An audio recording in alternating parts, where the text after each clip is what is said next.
Hello and welcome back to a brand new episode of the Pick a Side podcast. My name is Joel Moran and I'm here with Andrew Velez, Joel Dehls, and this is now episode 173.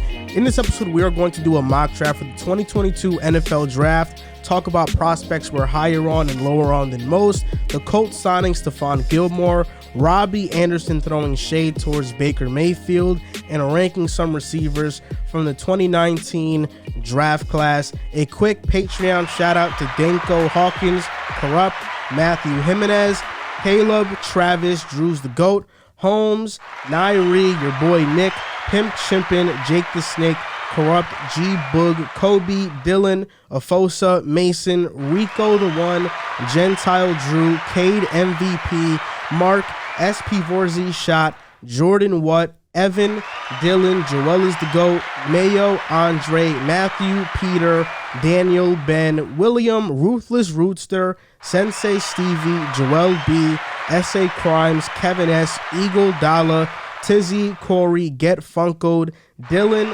Playboy, Orlando, Big Chuck, Michael, Greg, Cole, Liam, T Grove 17, Tua Sucks on Ka, Ryan, Epic Lankiness, Aaron, It's Black Ace, Anthony, BJ, PJs, Langston, Jazzy Juice, Johannes, Ruben, Dave, Rice Family, Muffins, John, Sean, Burner Hoops, Court Cousins, P. Dot, George, Hakari, Mateen, and Jay Aqua. Good old Jay Aqua, man. Let's do it. It's my draft season. The NFL draft is 1 week away. Can't wait. And before we get into the show, some news, some update, just to update you guys a little bit. We are not going to be live streaming the draft, and Joel is not excited over not live streaming. He's excited because he's watching a Mets game right now. Probably just not. Ended. Lindor, game winner. Walk off. Game That's winner. right. Let's It was seriously a walk-off? Yeah, walk off. Yeah. Wow. Right after making that almost error. Shout out So to in the Lindor. past week, you've watched 2 walk-offs as a fan. You've Yes, watched sir. the Celtics. Tatum. Oh, my God. What a game that was. I was on the edge of my seat. Every shot felt like a knife in my heart for Brooklyn, bro. When Kyrie started going crazy at the end. Kyrie's going to keep going crazy, though. Maybe. He's going to be the best player for the Nets, without a doubt. I have no doubt about that. Katie's sorry ass. He's mad sorry. Dude, Mad sucks. sorry. As long as We had him in Tatum's guarding hell. him, We of had him course. in hell. That's not going to happen again, though. Okay, Kyrie's probably not going to drop 40 again. He averaged 30 in the finals Okay, that's not against 40. the best defense in the NBA. It's not 40. He could. A Not 40. 10-point swing is ridiculous. He could average 30 to 35 points. Okay, but they're both, they're going to average. Last game, they averaged 60 points. They combined, they had 60. That's what they're going to give us on average. KD had a bad game, though. I know, but Kyrie was ridiculous. It's gonna balance out. KD and Kyrie can both be ridiculous. But no, everyone's expecting them to drop like 80 each game. It's not going to happen. I don't know. It can. I was actually listening to Speak for Yourself, and out of all of the games Kyrie and KD played, it was only twice where they scored more than like 65 combined points. So they dropped 60. It's about their average. Yep. Oh, okay. So All right. Celtics and 6. Never in doubt. Never in doubt. Never ever. You're going to be doubting that sooner rather than later. Why? I was actually thinking about this. It's actually shocking how both 7 seeds in the West and East are going to upset the 2nd seeds. Nets will beat the Celtics and the T-Wolves will beat the Grizzlies. Yep. You have a chance to be on the right side of history, man. I'll let you change your pick just because it's Boston, but I'm not changing my pick. I've actually changed some of my picks for the playoffs, though. Yeah. Just the first, I think we're going to talk about it on the basketball show next show, but I do believe most of these series are over. I think Miami, Atlanta, that's over. Miami's going to win. Milwaukee, Chicago, that's over. Milwaukee's going to win. Boston and Nets is not over. It's going to be 7. I believe it is going to be. Sixers in Toronto. Philly, they're going to win. I think easily. They already have that in the bag. It's looking like it. Scotty's out for the series? Do we know yet? Yeah, even with that, I think Philly still would win that, though, because they just have more star power. Right. Then you look at the West. Suns are going to beat the Pelicans. The Jazz and Mavs, that one is tricky. If Luka comes back, the Mavs will win that. That's what I got wrong. I got that series wrong, and I got the Toronto-Philly one wrong. And then the other one in the West, T-Wolves and Grizzlies, still unpredictable. Golden State, Denver's over. Golden State will win. Yeah. So the only series that I think can go either way right now is Jazz, Mavs, Celtics, Nets, T-Wolves, Grizzlies, which is 3, which last year in the playoffs, if you aren't familiar with it, in the first round, 5 of the teams that won in game 1 advance. So that means 3 of the teams that didn't advance, and we have a chance of that happening here too. Of course. If if Nets advance, if the Mavs advance, and if the Grizzlies advance. Listen, man, I don't understand how you could doubt the Celtics. You were so high on them earlier in the season. Somebody went back to that video and commented and was like, "Oh, this guy's probably giving it to his co-host right now." If only they knew. I have a take about the Miami Heat that I'm ready to make on next pod. These fools gave up on Miami Heat after one bad week. I'm embarrassed. But they're playing the Hawks. Like, you can't take it with a grain of salt. We called it when we were talking about it. They play Philly They were going to round two, scrape right? the Hawks. We They said play it. Philly round 2. I mean, they're going to scrape the Hawks, but I think there's a chance they beat Philly too. Yeah, it's Philly Philly's has not looked great. really. He's looked really good. You know, Harden is shot. Correct. I'm not lying, but you're not lying. But if Tobias and Maxey are going to continue to Lord. play at this level, you can't count them out. Nah, Maxey's game been one tweaking, was and Tobias stupid. has been very, very Yeah, but good. they're facing the worst. I'm talking about the Heat. They would be facing one of the best defenses in the NBA. In the Sixers, you're saying? Yeah, they would. So that's why One of Bam the best defenses. with Embiid, It's not the best defense. Butler It's not on playing Boston. Harden. It's a solid defensive team for sure. That's why I don't. It's a tricky series. It is a really tricky series that I already know my opinion. Oh, you would pick Philly in it? Who knows? Gotta You're- wait till it happens. You know? Are what you I a mean? Philly homer or just a Ben homer? No. Listen, I picked Toronto to win the series because I couldn't trust Harden. I know Josh. I wasn't expecting Max. Facts. Listen, I always gotta give him respect, but he's been mad at me actually. Yeah. He's like, "You turned your back on me. You're not a part. You're not allowed in Philly no more." It's like, listen, man, I gotta do a job, and I did my job wrong. I should have listened to him, but we'll see what happens. Our playoff episode, our next basketball episode is going to be, I believe, Thursday. We're gonna record. Something like that, I think. I think Thursday we're gonna record the next basketball episode. So stay tuned for that. But this one is NFL, and we are going to start with an NFL mock draft. Let's go, man. You guys know how this goes. Anytime we draft up a list, we start with rock, paper, scissors, and shoot. Who had the first pick last time we did this? Because we did the redraft when? That I did was third last pick. week. I think did it was third you pick because last you picked Trevor Lawrence. Yeah. That's very true. Yeah. Yes. And so I think it's only fair since the Jets fans, whoever has the number 1 pick, will have picks 4 and 10. So I'm going to allow you to rock, paper, scissors for the number 1 overall pick. And then whoever loses will face me for number 2. We should just do whoever loses gets 3. Why? I don't know why. This guy wants number 3 for some reason. But go ahead. I don't really care. 2 out of 3? Sure. Okay. Rock, And says, Says right? shoot. Okay. Says shoot. Yeah. All right. Rock, paper, scissors, says shoot. Oh, okay, Joel. Rock, paper, scissors, says shoot. Ah, Let's do it. clean Shit. sweep. Do it. All right. Oh, my Listen, God. man. For picks 2 and 3. All right. Rock, paper, scissors, says shoot. Rock, paper, scissors, says shoot. Rock, paper, scissors, says shoot. Okay. Someone actually The commented psychology saying, behind this is ridiculous. Someone commented saying, I saw them do rock, paper, scissors and subbed immediately. So maybe we get another one. That's real. Okay, so you have the first pick. Yes. We doing music? Yes. Okay, course. Are we doing of course. music? It's not a. Are we doing music? I'm just asking because it's an easy choice for me. I don't even got to wait. Come on. Okay. You ready? Yes, sir. First pick, Jacksonville Jaguars select Aiden Hutchinson. I know Trayvon Walker has been getting a ton of buzz, ton of love lately. He's an athletic freak. He could rush the passer, but he's still raw to me. Aiden Hutchinson is also a great athlete, but he has the production to back it up in Michigan. I don't think Jacksonville can take... I don't want to call Trayvon Walker a project, but as a pass rusher, he still has some work to do. I think with number 1 overall pick, you got to go with the surefire thing. Hutchinson could come in year 1 and get you 8+ sacks. I like it. I like it a lot. This is tough for me because I look at Detroit and I'm kind of trying to I'm trying to basically pick what I would pick, Okay. but I also I want this to be like a realistic mock. And with Detroit, I feel like they're going to pick Trayvon Walker. But I just have the feeling that with the team they currently have, they do need defensive help. I would love for them to get a wide receiver like DJ Chark, Amon-Ra St. Brown. Imagine him paired up with one of these guys like Garrett Wilson or Drake London or Jameson. I think that sounds amazing, but I just don't think they're going to draft a wide receiver. It would be pretty early. It would be crazy. And I'm also looking at Sauce because they need cornerback help, But I don't know if they draft Sauce this high either. I feel like they wouldn't draft Sauce here. But Got burned down a corner top 5 already. But God damn it, this is my mock draft. With the second pick in the NFL draft, the Detroit Lions select Sauce Gardner. I think they need cornerback help. Jeff Okudah's coming back, but for right now, he looks like a disappointment.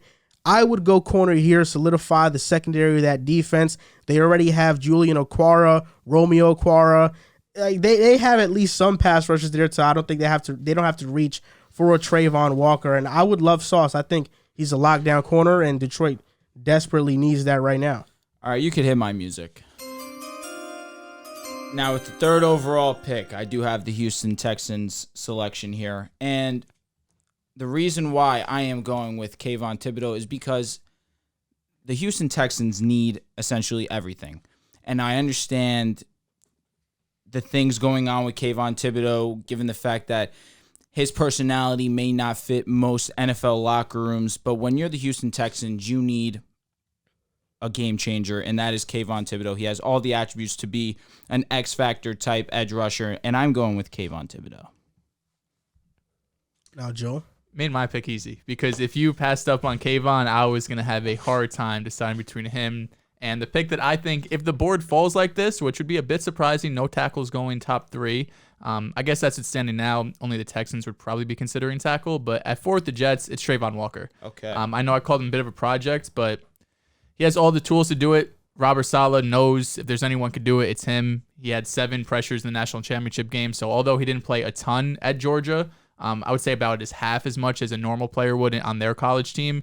He showed flashes that he could be a really great pass rusher. He could line up on the inside or the outside. The Jets have needed a pass rush for years now. Pair him up with Carl Lawson. Still have pick 10, 2 other picks in the top 40 to address other needs. But getting edge at number 4, some think that he's the best pass rusher in this class. So I think pairing him with what we got, as long with good coaching too, could work out well. Real quick question. If you had Sauce, if you have Kayvon, and you had Walker, all 3 available, if for number 4, let's say for just conversation purposes, if you're the Jets, who do you want?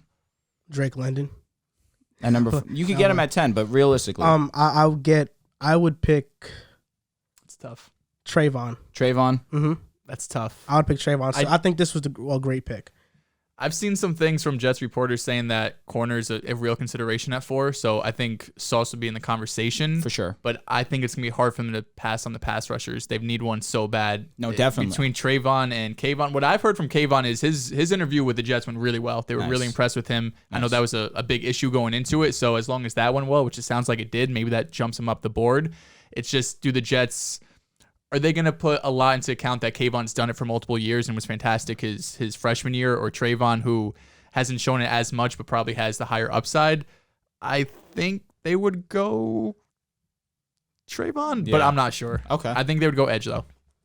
Okay, with the 5th overall pick in the draft, I have the New York Giants selecting... This is another easy one. Charles Cross. Ooh. Eey, wow. I actually do think Charles Cross is one of the best tackles in this draft. I think in term with him, I was considering Ike Nkwonu, but he struggles.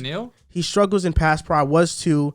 I just feel like Evan Neal, he's a natural left tackle. You'd have to move him to right tackle because of Andrew Thomas. He played right tackle his junior season or sophomore. I thought that's one of the pluses why he's going to the Giants, because he could play right tackle. Yeah, maybe. But I understand what you're saying. No. Charles, maybe I messed up my pick, but not even Charles Cross is going to be a great talent regardless. The real reasoning behind why I made this pick is because I remember in the 2020 draft when there was a lot of offensive linemen in that draft. It was Andrew Thomas, Tristan Wirfs, Mekhi Becton, Jedrick Wills. Everybody was surprised when Andrew Thomas got selected by the Giants. He was seen as the safest pick out of everyone. He was seen as the safest pick, but my also favorite lineman in the history of the game. I feel like in that draft, at least coming into the college football season, he was the consensus best lineman. Yeah. But then at the end of the year, you had Wirfs jump him. You had Wills jump him. He became like 3-4. And that pick was like, oh, wow, they selected Andrew Thomas. I feel like this is going to be similar. A lot of people have Charles Cross as their number 1 tackle in this draft. So sure. I think, they go that. It's great in pass protection. They threw it a ton. Mississippi State with and their I also screens. kind of wanted to give you the lob on this and pick the player that I think you should pick for the Panthers. I'm sure that is what you were doing. So you can hit my music. So with the 6th pick in the first round, the Carolina Panthers on the clock, I'm going with Ike Ekwonu. Damn. Unfortunately, for Joel, he let Ike fall into my lap, and this is exactly what the Panthers need. They need offensive line help terribly, and Ike can do both pass block and run block. This is a no-brainer. I would have went Evan Neal. Nah, I feel like Ike at 6 is more than fine, especially for the fact that he could go 1. So to get the potentially the best offensive line talent at 6, I can't pass on it. Joe? We got the Giants here, and the way this draft is going, it's beautiful for the Giants. They got their tackle already at 5. I would have gone Evan Neal, but they got Charles Cross, who's still a really good player. Definitely. They have a lot of options here. I don't think Hamilton's on the board. They don't need tackle anymore. I don't think they go receiver here. I think they go corner. Make the right pick, dude. I think with Don Martindale, their new defensive coordinator, he's really going to, prioritize guys who play man-to-man coverage. The best man corner in this class, I think, is Derek Stingley. I know he has some issues, but I think at pick 7, you go for upside here, get someone who could be a number 1 corner, and the Giants take Derek Stingley. All right, I like it. I love it, actually. Can I ask you what's the issues? Just for the fact that he hasn't played, is that really the issue? With Stingley? Yes. His issue is 2019 tape was ridiculous. Unbelievable. Then he's been He would have injured. been a top 5 pick that year. Yes, for sure. Then he was injured. He didn't play as well overall the last 2 seasons. So I think everyone was expecting him to progress over the last 2 years, and he's taken a step back. And I think that's what's causing him to kind of fall down the board, although he's 7 here. So, I mean, it's not much of a fall. And he's clearly healthy, ran a great 40 time. His broad jump was great. His vertical jump was great. He seems to be 100% healthy. There should be no concerns drafting him. Imagine if this board goes the way it does, and instead of me selecting Charles Cross, I select Ike. The Panthers select whoever, and then the Giants also select a tackle. So they would have Ike and Cross or Neal. The thing is, they have Andrew Thomas. Yeah, they don't need the tackle. They can play one at right. But then you'd basically you have to move one into guard. Ike could play guard. He's better at guard. I know, but I don't think you're taking a guard at 5 or 7. If he's a Pro Bowl guard, absolutely you are. I don't think so. Yeah, you are. I mean, Quentin Nelson's really the only guard I can remember in the last few years that's gone that high. And now the Giants fixed their offensive line. 11-ish? I'm not. He was sure. in the teens. Quentin Nelson was 6 though. Yeah. No. Quentin Nelson went crazy high. Yeah. Well, AVT went 14, right? Yeah. So. But yeah, the Giants. Imagine they have Andrew Thomas, Ike, and Neal or Cross. Yeah, but they have so many needs that get the tackle. I get it. You could I feel solidify like that line and then go otherwise. Their biggest need is offensive line. Their biggest needs quarterback. But there's no quarterback here. Giants. Oh my God. Okay, on to the 8th pick in the draft. The Atlanta Falcons are selecting Garrett Wilson, my number 1 wide receiver in this draft. They desperately need wide receiver help, although I think they made a great signing Auden Tate to the roster. He's going to have a big-time year. I think now you have a receiving core of Auden Tate, Garrett Wilson, and Kyle Pitts with Cordero Patterson in the backfield. It sounds like Marcus Mariota is going to have a breakout bounce-back season for sure. All right, solid. This is interesting now. All right, you can hit my music because this is what I genuinely do believe the Seahawks will do. Now, in my opinion, I would not go this high on this position, especially in this draft. However, when you're the Seattle Seahawks and you are desperate for the most important position in football, you need to take the top prospect, and I do believe that is Malik Willis. And with the 8th pick, I am going to be selecting him. 9th. Excuse me, 9th. I apologize. I'm looking at Atlanta. I forgot to put in Garrett Wilson. So thank you very much. We screwed the Jets, bro. Nah, the Jets, if this is where it's sitting at the Jets, It's a home run. 10. It's a home run. It's a home run. Joe Douglas is going to have to fight somebody because Joe Douglas is going to see Evan Neal on the board here, and it's going to be impossible for him to pass up. That's fact. But I think you look at this offensive line, you're expecting Becton to at least stay on the field more than a game and a quarter, and you have George Fant, who played well. You don't have much behind him now. We lost Morgan Moses. Evan Neal is there. I get it, but I've been having this funny feeling over these last week or so that the Jets are going to go Jameson Williams at 10. I think they need an explosive playmaker. I know everyone's saying get Drake London, get that 6'5". That guy could go up and get the ball, but we have size. Corey Davis is 6'2", 6'3". Conklin is tall. Uzama's tall. I don't think we're desperate for size.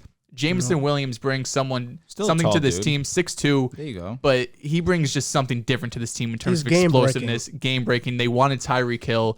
So I think even though Neal is on the board, everyone loves Drake London. I think the Jets get two players that have boom potential in Jameson 100%. Williams and Trayvon Walker and could really change both sides of the ball for them. Is Evan Neal really falling this far? Evan Neal's It's just unrealistic as hell. But I will say this. Jameson Williams fits Zach Wilson's play style tremendously. Zach Wilson with a big arm. You put a receiver on the outside of him that could go deep down the field. You could see some exciting things. I just don't know if Douglas can be able to pass up Neal at 10 if that happens. No, you're not going to be able to. You're not going to be able to. Okay, now for the 11th pick, this is very, very tough because Evan Neal's here, but I don't think that's a position of need for Washington. They need linebacker. I wouldn't draft a linebacker this high. Man, they've invested in corner already. This is very, very tough. Oh my gosh. Too hard for me. Okay, you know what? I know who I'm going with. With the 11th pick in the draft, the Washington football team is selecting Chris Olave. Ooh. Going Chris Olave. I think they need more wide receiver help. Terry McLaurin, that contract situation, you don't know what's going to happen with that. I think you bring in Chris Olave onto that team with Terry McLaurin, two Ohio State guys. You can't count on Curtis Samuel, and that's why I would bring in a wide receiver. Right now, they need more receivers. You can't count on Diami Brown or Curtis Samuel, so you need somebody who can also be a game changer, and I think Chris Olave paired up with McLaurin, I think it does that. Okay, wow. All right. Well, this is an interesting way that the board has broken down, and I tell you what, the Texans are going to hit an absolute lick because they are going to end up with Evan Neal, because I am not going with Evan Neal at 12, even though the Vikings do desperately need offensive line help. I think their defense was absolutely atrocious last year, and you need to address it. And it's between Kyle Hamilton or Trent McDuffie. I think that I would be ridiculed by our fans if I did not go this player, especially our good friend Serge. So for versatility purposes alone, I am going Kyle Hamilton at the 12th selection. Serge thinks he's the best player in the draft. He does, which a is replacement for Harrison Smith. True. Possibly, yeah. I like that role for him. Play strong safety for sure. in the box more. And just the cornerback position, just their defensive back position as a whole is lacking. Patrick Peterson being their best corner on the side. You can put him in that slot type of role as of right now, especially if Harrison Smith's going to be there. But once he's gone, Hamilton will fit perfectly there. This pick is easy for me. I mean, it was between Hamilton and Neal, whoever you didn't take. Evan Neal is arguably a top 5 player in this draft. It's position in need of the Texans, which they need everything, if we're being quite honest. They took Kayvon Thibodeau at 3. Now they got Evan Neal at 13. If you're a Texans fan, you got to be ecstatic with this. Oh, my God. You are losing This is your an mind. A+ draft, supposedly, if it does happen that way. Definitely. Yeah. At pick 14, the Baltimore Ravens, I'm not thinking about this pick, are selecting Trent McDuffie. There you go. I like it. Trent McDuffie, to me, is not far off from being the best corner in the draft. He's the best zone corner in this draft. He's the best tackler in this draft. I think he has some of the best instincts in this draft. He plays with a motor that is always on go, always on 100%. And we saw last year the Ravens got hurt at corner. Even though Marlon Humphrey's coming back, Peters is coming back, you bring in McDuffie to that group, they can have one of the top cornerback groups, one of the top secondaries in the league once again with those guys. I would have loved McDuffie here for the Eagles right now. Ooh, this is a tough selection. Eagles are a tough team because they don't have a ton of holes. No, and you're right. The holes they do have aren't like the highest. But let me say this. Priority. Now, is Marcus Peters a free agent after this season? Just because they have depth at the cornerback, especially with Marcus Peters being back. Yeah, but you've been banged up. You have Marlon Humphrey, you have Marcus Peters, now you have Trent McDuffie. That's a great cornerback group without a doubt. And McDuffie could play safety if he wanted to. And another thing, that's they true. Just got Marcus Williams. Another thing that play some slot comes into my mind where when the Broncos selected Pat Surtain and we had Callahan, we had Darby, we had Ojemudia, and now we just threw in Surtain. We're thinking that, maybe we had way too many corners, but then you look at it he is the season after. He is? There you go. So I love he's also the pick. approaching 30. I love the pick. So in round 1, pick 15, I know who I have right next. And I don't want them to have this opportunity to select this player because I'm going to be drafting a couple selections after. And I could take that gamble of this player falling, but I don't want to do that if I'm the Eagles. I understand that I want to put my quarterback in a situation to have a plethora of weapons and to pair this player with Devonta Smith, who already is a excellent, meticulous route runner, a burner type receiver. I want that the size of another wide receiver one on the opposite side of him. I'm going with Drake London at selection 15. That's a great pick. Yeah, that was going to be my pick if he was available. That's what I figured. Yeah, the Saints' two biggest needs are left tackle and wide receiver. And the way the board has fallen so far, you have a ton of receivers gone, a ton of tackles gone. There's a bit of a drop-off in terms of, I think, how the NFL is viewing these players. Like, I have Treylon Burks really. Like, I think he's the best receiver in this class, but I don't think he goes at 16. Bernard Raymond is nice, but he's older. I want to say he's 24. Yeah, he's almost 25. He's going to be a rookie. I'm not sure if they're going to be all over that. It's such an old age. Receiver-wise, you're looking at Burks or, like, Sky Moore. I think, really, Burks is the last of that really tier 1 of guys. I think the Saints are looking at this, though, and saying that maybe Burks could fall to 19. But the way this board has fallen, you really don't need edge. Don't really need D-line at all, for that matter. I don't want to be a homer. Is this too high for Burks? I love Burks at 16. If you think he's wide receiver number 1, then it's not. I mean, for me, it's not. But Make the pick. The way the rest of the NFL is, all right, I'm going with Treylon Burks. Okay. Need a receiver desperately across from Michael Thomas. You got someone who is, in my opinion, the best rack receiver in this class. We're going to get into him a little bit more later, but Treylon Burks 16. And to pair that next to Michael Thomas, so long as Michael Thomas is on the field, a lot of versatility for sure. With the 17th pick in the NFL draft, the Los Angeles Chargers are selecting Jordan Davis. Excellent pick. The best defensive tackle in this draft. I think he's worthy of a top 10 pick.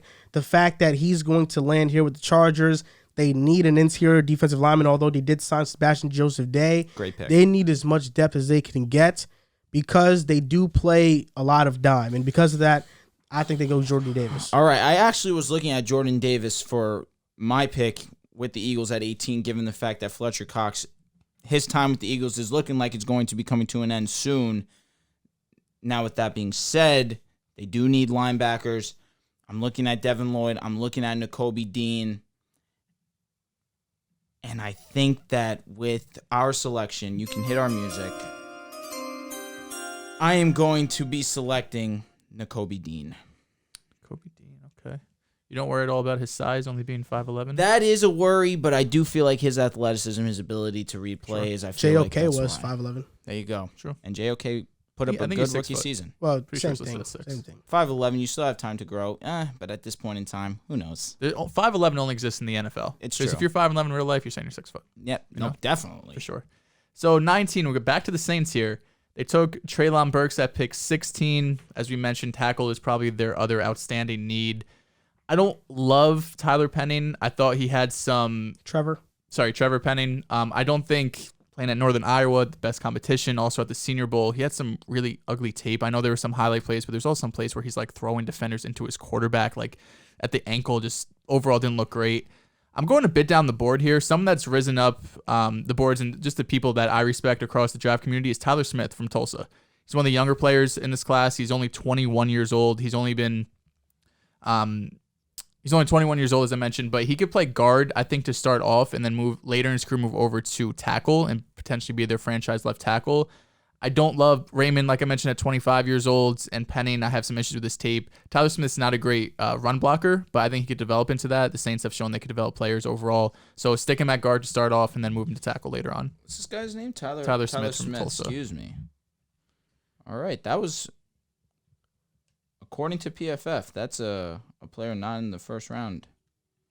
But all right. I'll take your word for it. You have the Steelers pick. Who, me? You. No, you Oh, do. me do. Yeah. I hope you would have had Said it. me do. This is such an ugly pick. Me for do. With the 20th pick in the NFL draft, the Pittsburgh Steelers are going with Tyler Linderbaum. Wow. Okay. I don't hate it. I love it actually, but I'm surprised. I don't want to this is the draft route a you quarterback There you this go. high. Okay. Tackle, I don't like Trevor Penning. Center feels like probably the pick here. You know, it may be a reach, but I think Tyler Linderbaum is an instant starter. And right now at center they have Mason Cole. You know, I don't really trust him to be the center, so I think Tyler Linderbaum here is a safe pick for the Steelers. Improve that offensive line. Okay. All right. You can hit my music. All right. With the 21st pick, the New England Patriots are torn between Jermaine Johnson, who I'm surprised has fallen this far on the board, and Andrew Booth, given the fact that they did just lose J.C. Jackson and would be very, very grateful to have a corner at this point in time. However, since Jermaine Johnson is a highly touted prospect and he has fallen this far, I'm going to solidify the edge for the New England Patriots and give them Jermaine Johnson the second. Okay. I like that pick. I think the Patriots are going to be all over Devin Lloyd. I think they really cover Linebacker, okay. big linebackers. He's 6'3", No, he's a beast. 240. He's a beast. And he's versatile as hell. But yeah, edge is a need for them. Probably a bigger need than inside linebacker, even though Lloyd could rush the passer too a little bit. 22, we have the Packers coming up here. The biggest need is wide receiver by far. The way this board has fallen, though, still have some guys here you like. To me, it's probably between George Pickens and Christian Watson. From the mocks I've seen, Christian Watson goes pretty high. Everyone, or a lot of people, expect him to go in the first round. North Dakota State didn't have a ton of production, but they weren't really a pass-heavy team, I would say. He's a senior, didn't really break out until later on, but he has the size, 6'3", 210 pounds, might be listed at 6'4", ran in the 4.3s. I mean, he's an athletic freak. So I think the Packers here take the upside of Christian Watson and kind of avoid that George Pickens with his injury history, even though if he pans out, he could be the best receiver in this draft. So at 22, I got the Packers taking Christian Watson. And I feel like if the Packers had the board break out the way that it has with our mock, they're going to be disappointed if Christian Watson, even though I think Christian Watson is going to be a great talent for them, but if Christian Watson is the best wide receiver available, I'm sure they're going to be relatively disappointed. With the 23rd overall pick, the Arizona Cardinals are selecting Devontae Wyatt out of Georgia. They need defensive line help. Last year, one of the worst rush defenses in the NFL. And you just lost Chandler Jones. You need to beef up that defensive line. They could go George Karloff this year. I wouldn't hate the pick, but I think they go Devontae Wyatt. Okay. All right, you can hit my music. Okay, with the 24th overall pick in the first round, the boys are on the clock. And now that they actually did lose their right tackle with La'el Collins, I'm looking to solidify that spot. And I feel like Zion Johnson is going to be my selection out of Boston College. 6'3", 312, big dude. They lost Connor Williams as well. This guy could play guard as well. I think he's probably going to play guard to start off. So I'm going with Zion Johnson here. I'm not sure if he really profiles to move over to tackle at 6'3". But guard's fine, especially given the fact that they just lost Williams. Yeah. You go and you plug him in immediately. For sure. And you made this decision a little bit easier for me. If you're the Bills. Because, I was between Zion Johnson and Kenyon Green. Because I think the Bills need to beef up that interior offensive line. It's really between that. They could maybe use another linebacker. They have Matt Milano, Tremaine Edmonds. But other than that, I mean, their team's pretty stacked. They could probably use another corner, but I don't see anything here that really jumps off the screen. Okay. I personally think they need a receiver. I'm not a big Davis fan. Andrew Booth? Andrew Booth, yeah. I don't know. Andrew Booth is interesting. I don't think they would go Andrew Booth here. I think they want to solidify that offensive line a bit. Kenyon Green, though, he's a beast. I mean, he lined up at 4 of the 5 offensive line positions. He could play tackle. He could play guard. The only position he didn't play was center. He could pass protect and run block. His one issue that I've seen is he holds a lot, which could cause some penalties in the NFL. But I think Buffalo at 25, just beef up that interior. Now, the 26th overall pick, Kenyon Green. With the 26th overall pick, the Tennessee Titans are selecting Trevor Penning. Nice. Good selection. Definitely needed. Don't love the tape, but this is a position of need. You do have Taylor Lewan, but you need a right tackle. And I think Tennessee has shown in the past that they go high upside. Caleb Farley, they went high upside when they drafted. I'm forgetting this guy's name out of Georgia, the tackle that was with them for like a game. What team? The Titans. Oh. You know who I'm talking about. That he went to the Dolphins. Isaiah. It's Isaiah something. I would say Isaiah Wynn. No. Isaiah something. Oh, Isaiah my God. something. I could picture his face. Me too. I can too. I just don't know his name. Isaiah Wilson. His name. Yeah. He was somebody who at the time, it was an overdraft. And I think even though Trevor Penning here wouldn't be an overdraft, the Titans like to bet on high upside players, and I think that's what Trevor Penning is. All right, you can hit my music. All right, so with this selection, the number 27th overall in the first round, I'm kind of in a tough spot here. This is a luxury pick. Yeah, it really is. That's why they really can go anywhere. And I'm actually going to go, I would have loved to see Linderbaum fall here, especially given the fact that their center's coming back. It's the, I'm blanking on who it is. Ali Marpet. Thank you. Marpet is going to be retiring. So that being said, I'm going to try and beef up this defense a little bit. Is Andrew still on this board? Oof, that is intriguing, especially because I do not love this secondary. This is a tough pick because I'm torn between Booth and I'm torn between Devin Lloyd because him being on the board here is very intriguing. You're not thinking about George Karlaftis? Not overly, just because I like Shaq Barrett. He just signed a contract. Yeah, but JPP is getting older. JPP is getting older. And Dominic Sue is, he's not on the team right now. They drafted an edge last year, though, in the draft with pick 32. You know what? I'm going to select Andrew Booth Jr. with this selection at pick 27. Devin Lloyd was really the only other player right now that I was really thinking of taking there. However, you need better secondary, especially after you just got torched by the Rams in the pass game. You bring in a guy, Andrew Booth, to beef up that secondary, and I feel like you should be in a better spot going into this season. Joe? Got the Packers coming up here at 28. I'll tell you Selected what. Christian Watson. You should do the same thing. Packers are interesting because, again, they don't have a ton of holes, right? They have Jair at corner that you might be looking at. On the edge, I mean, if you want to go Karlaftis just as a rotational guy, like you have Gary and Preston Smith already. Their offensive line, it's weird. Like, none of them are great. Like, Bakhtiari obviously is great. But, like, they kind of just work together as a unit. Like, it just works for whatever reason, even though, like, they could individually be better outside of Bakhtiari. So here it's kind of like best player available, I think.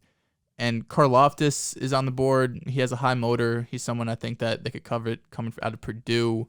But Devin Lloyd also interests me a lot. Definitely. He's someone that could, play coverage. He could also blitz. He has great size, great athleticism. It's really between those two. Just paid Devondre Campbell, though, a lot of money, but they could use another linebacker. They could use another receiver, too. That's what I'm saying. If you went double receiver, they could use another receiver, too, like George Pickens or Sky Moore. I mean, Christian Watson really profiles as an X, which is what Pickens would do, and they already have Lazard, who plays the X, and Watkins, I guess, could move to the slot. You have Randall Cobb. Sky Moore possibly in the slot, too. I mean, Moore is just an elite separator. He kind of reminds me of Elijah Moore. Only 21 years old, too. What do you guys think? Between me, it's between Sky Moore, Karlaftis, and Devin Lloyd. Where would you guys go here? I'm curious. Me personally, given the fact that this Packers wide receiver room is disgusting, horrible to look at, I would not mind if you went double receiver. And I'm sure Aaron Rodgers wouldn't mind either. What do you think? I'd go Sky Moore. Go Sky Moore? All right, I'm with it. Let's go Sky Moore. Because I want to take a player. Go for it. With the 29th overall pick, the Chiefs are selecting George Karlaftis out of Purdue, an edge rusher. And if you don't mind, I'd like to make another selection with this pick, and you'd have the Lions one, I think, or the Bengals. I have Linderbaum. What? Excuse me, Linderbaum. What am I saying? I'm sorry. Bengals. Okay, so I'm going to make this Chiefs pick then. With the 30th pick in the draft, the Chiefs select Dax Hill. Ooh, Dax Hill. Dax Hill, interesting. I do like Dax Hill a lot, but I think they would be taking George Pickens here personally. I would have gone receiver. You would have gone receiver? I would have gone receiver, personally. I think they need to go all in on defense. I don't mind it. Especially you lose Charvarius. You're not going to have Tyrann Mathieu. And I think Dax Hill does a lot of the same things Tyrann Mathieu can do. Yep. All right. Interesting. Okay. So now I am making the Bengals selection here, and they desperately need offensive line help. I wouldn't say desperately. Not desperately. You're right. They definitely did some things. Yeah, they don't have any like elite guys. Correct. They could use some offensive line help. Would be better pronunciation. Ah, man, but this is a tough selection. Yeah, interior wise, doesn't look great. Not right now. Linderbaum. That's the reason why I said Linderbaum before. They could get another corner. I think Kyer Elam is there. Would have been fine. He has some injury concerns. Is the only issue with Elam. Penalties too. He had 7 flags in 10 games this past season, but he's got size 6'2", 190. Give me one. Playing the SEC against Florida. There's a few good corners in this class. You know outside what? The top ones. Kyer might be the best selection here, and I think that I'm going to have to take my friend Joel's advice here and go Kyer. Only thing, 6'2", 191, that definitely needs to put some pounds on, but that is a firm. You don't find basis. many corners who are 6'2". No. Exactly. Mike Sands on Twitter, he actually said he has a couple guys in the. If these players were picked at pick 31 for the Bengals, that's a great pick. Kyer Elam is one of those guys. Can I actually make the Lions pick also, man? Sure. All right, I'll sweet. screw myself. Sweet, and I appreciate that, bro. All right, with pick 32. George Pickens? That's what I was going to go with. Now, you go interestingly enough. Did we just screw you up? I am not looking wide receiver. I feel like you have Amon-Ra St. Brown, and he eased that cushion of not desperately needing to go wide receiver in the first round. DJ Chark is on a 1-year deal. For sure. And listen, you could definitely use weapons, especially in this NFL where weapons is they picked 34 the key. as well. Exactly. You can get this player as soon as the round wraps around. I am going to go quarterback. I like it. You don't think that quarterback wouldn't be available at 32? But I like getting him at 32 because you have the 5th-year option. Correct. So you have that extra year to figure out. With that being said, it's between Matt Corral or Kenny Pickett. I thought Sam Howell was your QB2. He is, but I can't take him this early.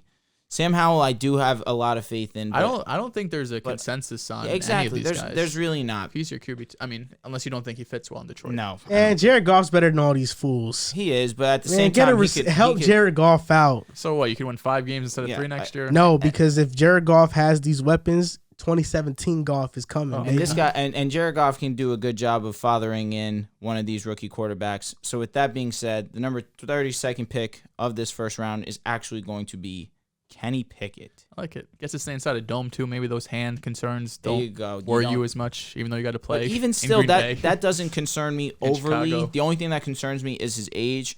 But outside of that, he's played in Pittsburgh for 4 years. He's been fine. Hasn't had an issue throwing the football yet. And that's really not the hugest concern for me. So that's going to do it for the 2022 mock draft. To recap it, the Jaguars select Aiden Hutchinson. The Lions select Ahmad Gardner. The Texans select Kayvon Thibodeau. The Jets select Trayvon Walker. The Giants select Charles Cross. The Panthers select Ikem Ekwonu. The Giants select Derek Stingley Jr. The Falcons select Garrett Wilson. Seahawks Malik Willis. Jets Jamison Williams. Washington Chris Olave. Vikings Kyle Hamilton. Texans Evan Neal. Ravens Trent McDuffie. Eagles Drake London. Saints Traylon Burks. Chargers Jordan Davis. Eagles Jacoby Dean. Saints Tyler Smith. Steelers Tyler Linderbaum. Patriots Jermaine Johnson. Packers Christian Watson. Cardinals Devontae Wyatt. Cowboys Zion Johnson. Bills Kenyon Green. Titans Trevor Penning. Buccaneers Andrew Booth. Packers Sky Moore. Chiefs George Karlaftis. Chiefs Daxton Hill. Bengals Kyer Elam. And Lions Kenny Pickett. That's going to do it for that draft. I like this draft. I do too. I'll tell you what, if I'm the Packers, I don't like this draft. Not that you guys that you didn't make good picks, but that my options are not a Chris Olave or a Treylon Burks. Yeah. So now, it'd be tough for them. On to the next segment. We're going to do 2022 draft my guys. These are players that we are higher than most on consensus or players that we just love in this draft. So, Joel, I'm going to start with you. Name your my guys. You know where I'm starting first overall. This guy just took 16 overall for the Saints. It's Treylon Burks coming out of Arkansas. He's been my wide receiver 1 since, I don't know, October, November, and nothing's thrown me off. Not this combine, not his 40 time, none of these weight issues that apparently he was out of shape coming into the combine that I heard.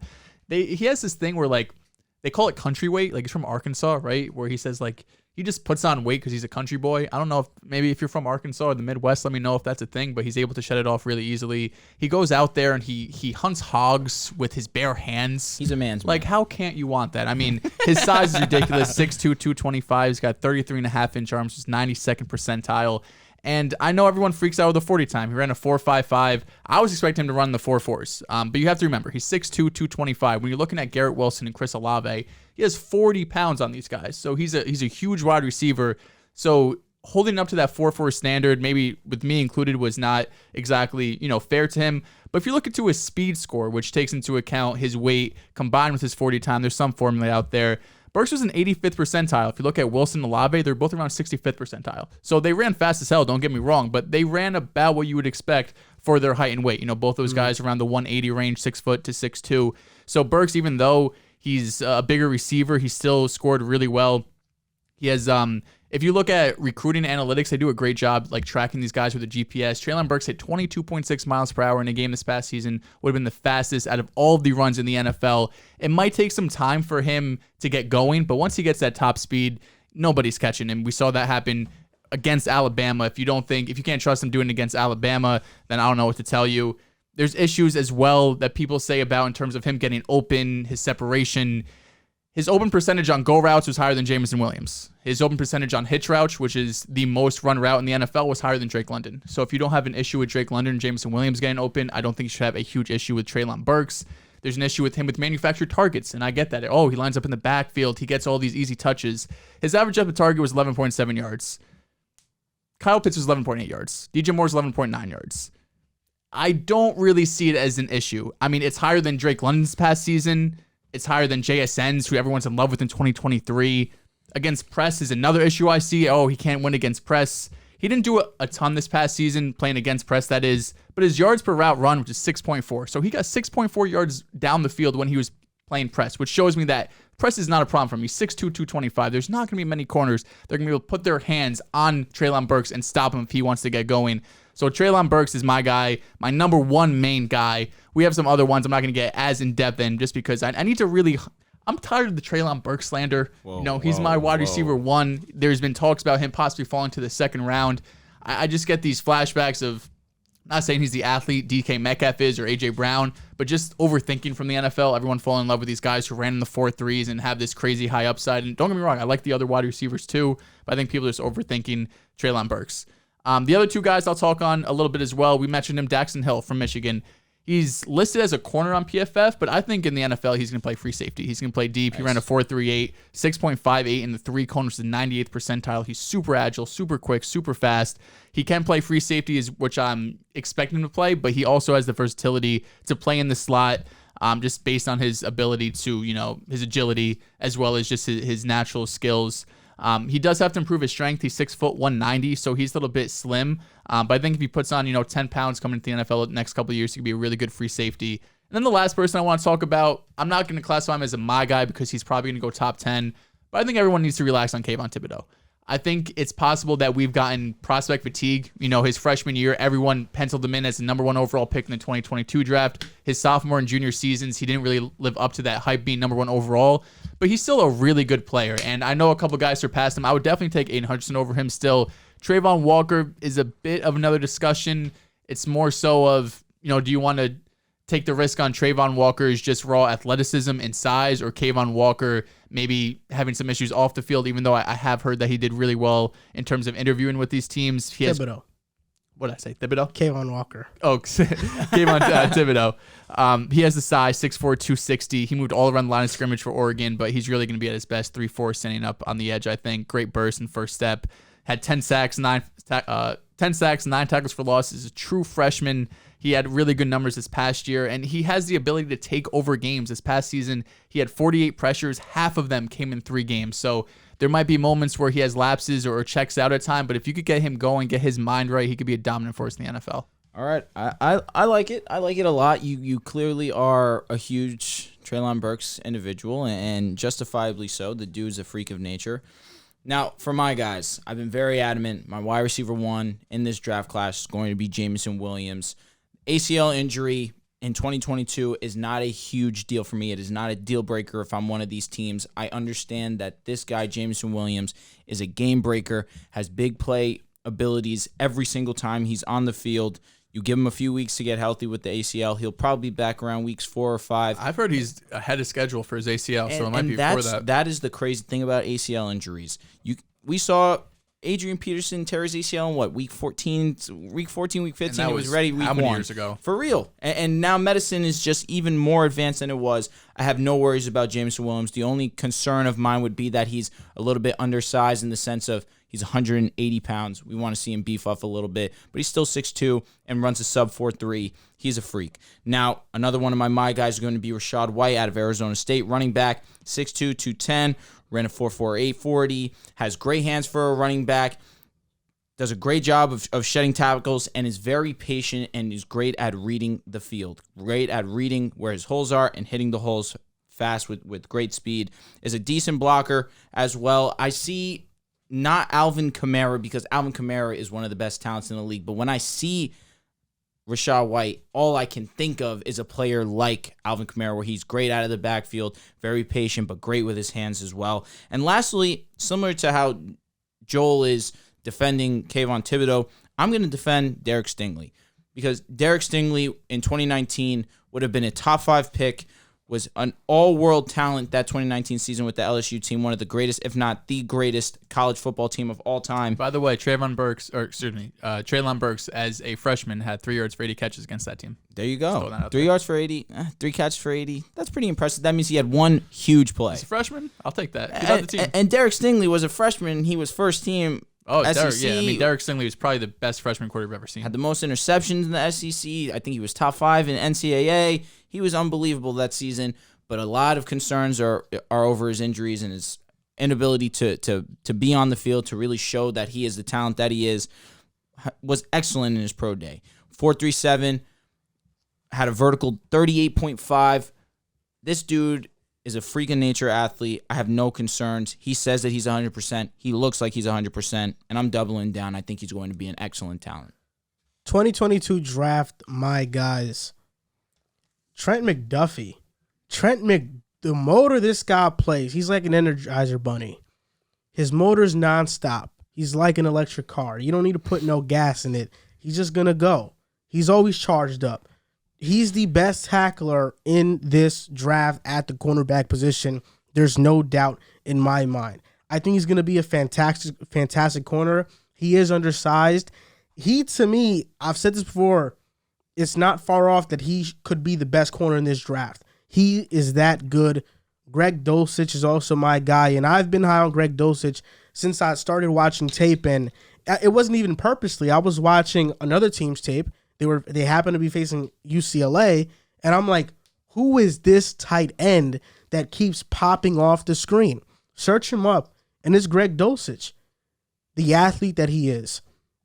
He was 210 pounds as a freshman, gained 30 pounds to 240 and played tight end, and his yak ability, his hands, his explosiveness off the line. Now you have a lot of other people having him as number 1 tight end. Daniel Jeremiah recently said Greg Dulcich is the number 1 tight end. Brett Coleman, who I respect a lot in this space, has Greg Dulcich as the number 1 tight end. I have Greg Dulcich as the number 1 tight end. This guy is going to be amazing. Brian Robinson Jr., running back from Alabama. His production similar to that of Najee Harris. And Brian Robinson, somebody who is a physical runner, is going to lay people out. Simple as that. And this guy can be a workhorse back in the NFL. I know it doesn't seem like it now. He's getting slept on. He is going to be a problem. And then Christian Watson. Christian Watson is just the athletic profile. It was a shame that at NDSU they didn't pass the ball much, but this guy can go over the top of defenses. His hands are if he has to work on that, but he has the athletic profile to be a very great receiver in the NFL. Nice. Yeah. I would say Trent McDuffie was also one of my guys, but I know you were high on him, so I didn't want to. No, he wasn't. He was, believe it or not. No, so I didn't want to steal your shine or anything, but No. I love McDuffie too. This past season, he allowed 111 yards in coverage, which is the lowest in college football. He's been doing it since a freshman. He's been fantastic. 111 is ridiculous. It's crazy, absolutely Because ridiculous. they don't throw his way. Yeah, and you mentioned it. He's a phenomenal tackler. He's 6.9% miss rate. Nice. In terms of tackles. So like He would tackle you. He probably would. He's a really sure He'd hunt tackler. you down. And he's one of 10 rookies that's going to be 21 his entire rookie season. So he's one of the younger guys too. I think whoever gets Trent McDuffie is going to get a steal because you're probably going to get him in the teens while Stingley and Sauce are probably going to go in that top 12 range. I think McDuffie's going over Stingley. Think so? Yep, I do. I think Stingley and Kayvon are going to fall more than you guys think. And that would be a mistake, truthfully. I don't think Kayvon gets past 10. Well, Stingley could 10, get past yeah, 10. but like You think I McDuffie think, goes top 10? let me look at the teams that are in the top 10. I had the Giants take. Well, you had the Lions take Sauce. I had the Giants take Stingley. Because the Giants just are going to play man with Martindale. All right, so Jags, Lions, Texans, Jets, Giants aren't taking McDuffie in the top 10. The next 5, Panthers, Giants, Falcons, Seahawks, Jets aren't taking McDuffie. Washington could be a spot. 11. But I don't think Washington is already invested in corner. They sure. drafted a corner last season. Got They Fuller. signed William Jackson last season, and Fuller's there as well. So I don't think they'd invest a top pick in a corner. Vikings is the floor. I think If Kyle Hamilton there, you pick Kyle Hamilton, I think the Vikings could very well pick Trent McDuffie. I think teams are higher on McDuffie than Stingley. it's funny because I've heard that teams are higher on Stingley than the public thinks. That's this draft season. There's all smoke screens going around. That's because they're hoping they don't draft McDuffie, man. McDuffie's a beast. Because For McDuffie's sure. going Again, to be a Stingley problem. was a part of arguably the greatest college football team of all time. They've been irrelevant these last 2 seasons. Yeah. They're not good. Yeah, But his Burrow left, plays Coach also left. dropped off too. It has. To a degree, but it also has to do to availability. It's been hurt. Yeah. But even when he's been on the field, though. But last year he played 3 games, then had the Liz Frank injury, and on those 3 games he was playing with the Liz Frank. I think Stingley in the right situation can play well. Yeah. But you're taking the risk. McDuffie is that guy. Stingley I'm and not Kayvon saying- are no, very similar. McDuffie's They were good. both fantastic. Their freshman seasons kind of fallen off. Now everyone's questioning, are we going to get their freshman season, or are these question marks going to keep rising up while they're in the You NFL? don't want to have those question marks. I'd rather take the guy that he's been great since day one. I understand, but Yeah, I mean, great Stingley's since been day great one. since day one. Kayvon Stingley. is great since day one. Stingley wasn't great since day one. Yes, he was. Bro, he was- True freshman. He was great as a true freshman. He hasn't been great since. But that's day one. Yeah. You're saying he Day wasn't one- great. day one he was I'm great. saying day grade one. 366. I'm saying day one on to year 1 to year 3. Have you been great all 3 years? McDuffie has been. Got a point. McDuffie has been because his name is Trent. His freshman season, he only allowed 340 yards on Big Trent guy? 440 pass coverage. Big Nice. Trent guy. I love Trent. I think he's going to be really good. So to recap our my guys, Joel, you go first. Treylon Burks, should have saw this coming from Arkansas. Dax Hill, safety from Michigan. And I'll throw in Kayvon Thibodeau just because he's getting disrespected. Respect. I like him. My guys, Jameson Williams, to no surprise. I think he's going to be the number 1 wide receiver in this class. Rashad White, running back out of Arizona State, being slept on, has great versatility both as a runner and as a receiving back. And lastly, Derek Stingley, just to give that stamp of approval. His name's being thrown around given the fact that he hasn't been available, but I have no doubts he's going to be great. My guys, Trent McDuffie, Greg Dulcich, Brian Robinson, and Christian Watson. And if Jameson Williams does indeed go to the Jets, he will be the best wide receiver in this draft because Zach Wilson is good. He can go anywhere. I have that feeling, man.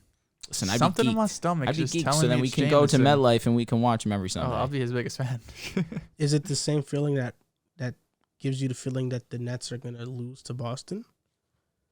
Different feelings. I'm still confident. I'm more confident in the Celtics. Jameson's more just of like I just have this weird feeling. Celtics like, no, we're gonna fucking wax them. Like, if you got Drake London, you're happy either way. I am. What's wrong with Mike Evans' prodigy? We're just comparing Drake London to a Hall of Famer, right? Of course. The only issue is, like, everyone just says the Jets need size in this jump ball receiver. I just don't really see that. Like, I think Jameson Williams would be fantastic. Get that game-breaking speed that teams are going to have to, defend against every week going in. They're going to say, how are we going to stop Jameson Williams from getting a 50-yard touchdown on us with Zach Wilson?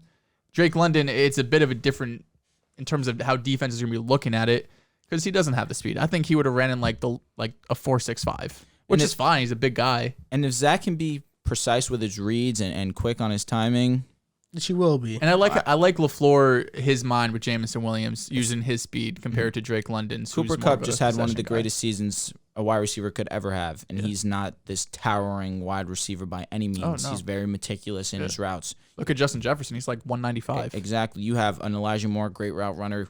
That's a plus, and you add the game-breaking speed with Jameson Williams. It could get exciting. Jameson's skinnier than most of them. Jameson's like 180. He's 180. Yeah. 6'2", 180. Yeah.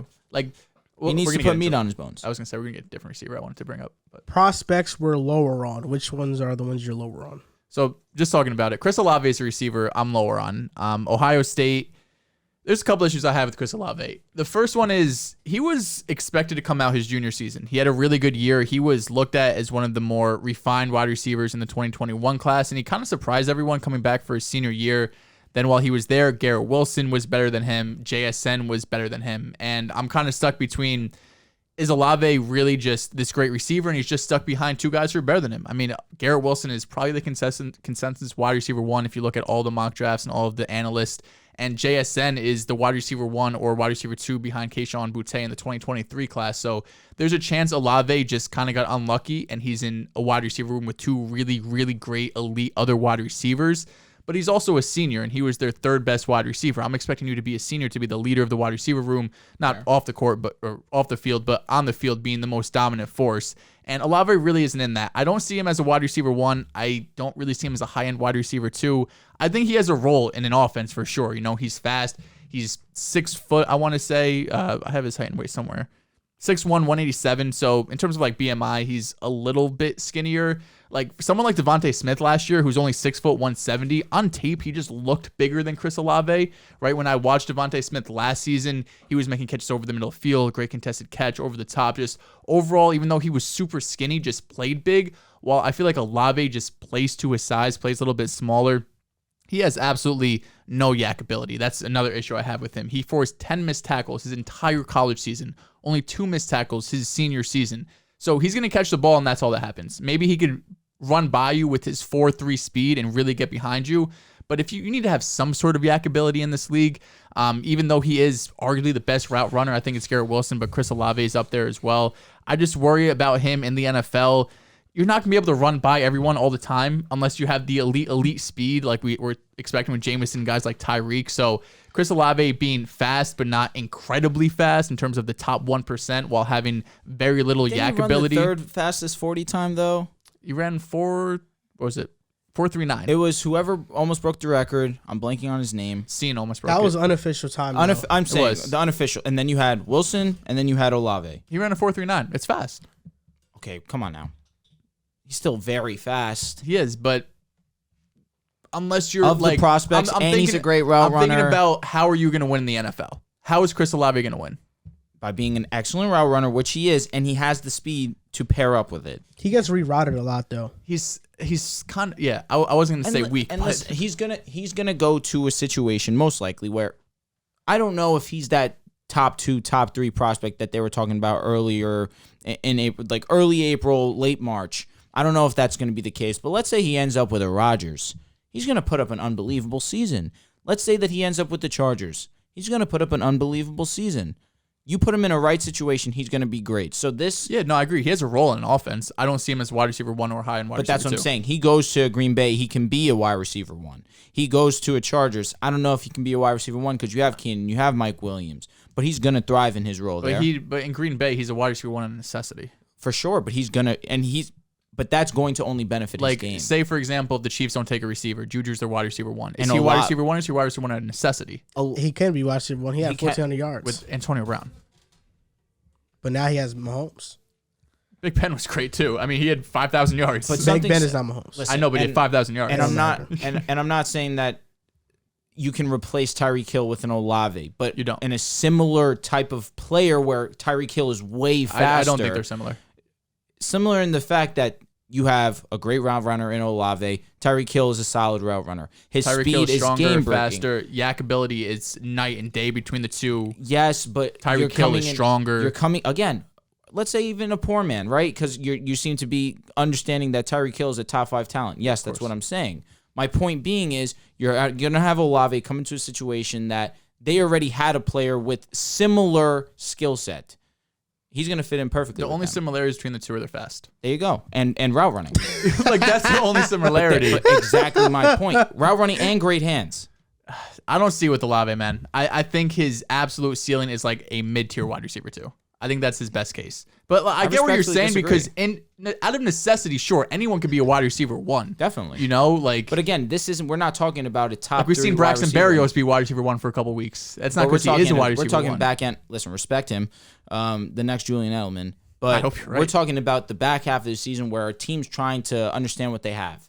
And that's where Braxton Berrios was able to have success. No, we were just injured. Exactly. Correct. Where he's in a position to get some looks. Where do we have Olave in this mock? Where do we have him go? Washington. He took him relatively early. Yeah. See, I'm not that high on Olave. I wouldn't want him. 11 was pretty high. McLaurin with Olave, though? I just don't see Olave as this like reliable wide receiver 2 who's going to be putting up like 1,000 yards. You said the same thing about Justin Jefferson, though, out of college. No way. I didn't have any takes. Thankfully, I didn't have any good or bad takes on Justin Jefferson. For real. Because, yeah. I actually liked him coming out, but I wasn't expecting to be this, obviously. I mean, dude's a freak. Listen, we're going to see what happens with Olave. You and I seem to be on different paths, but understandably, you give some valid reasons.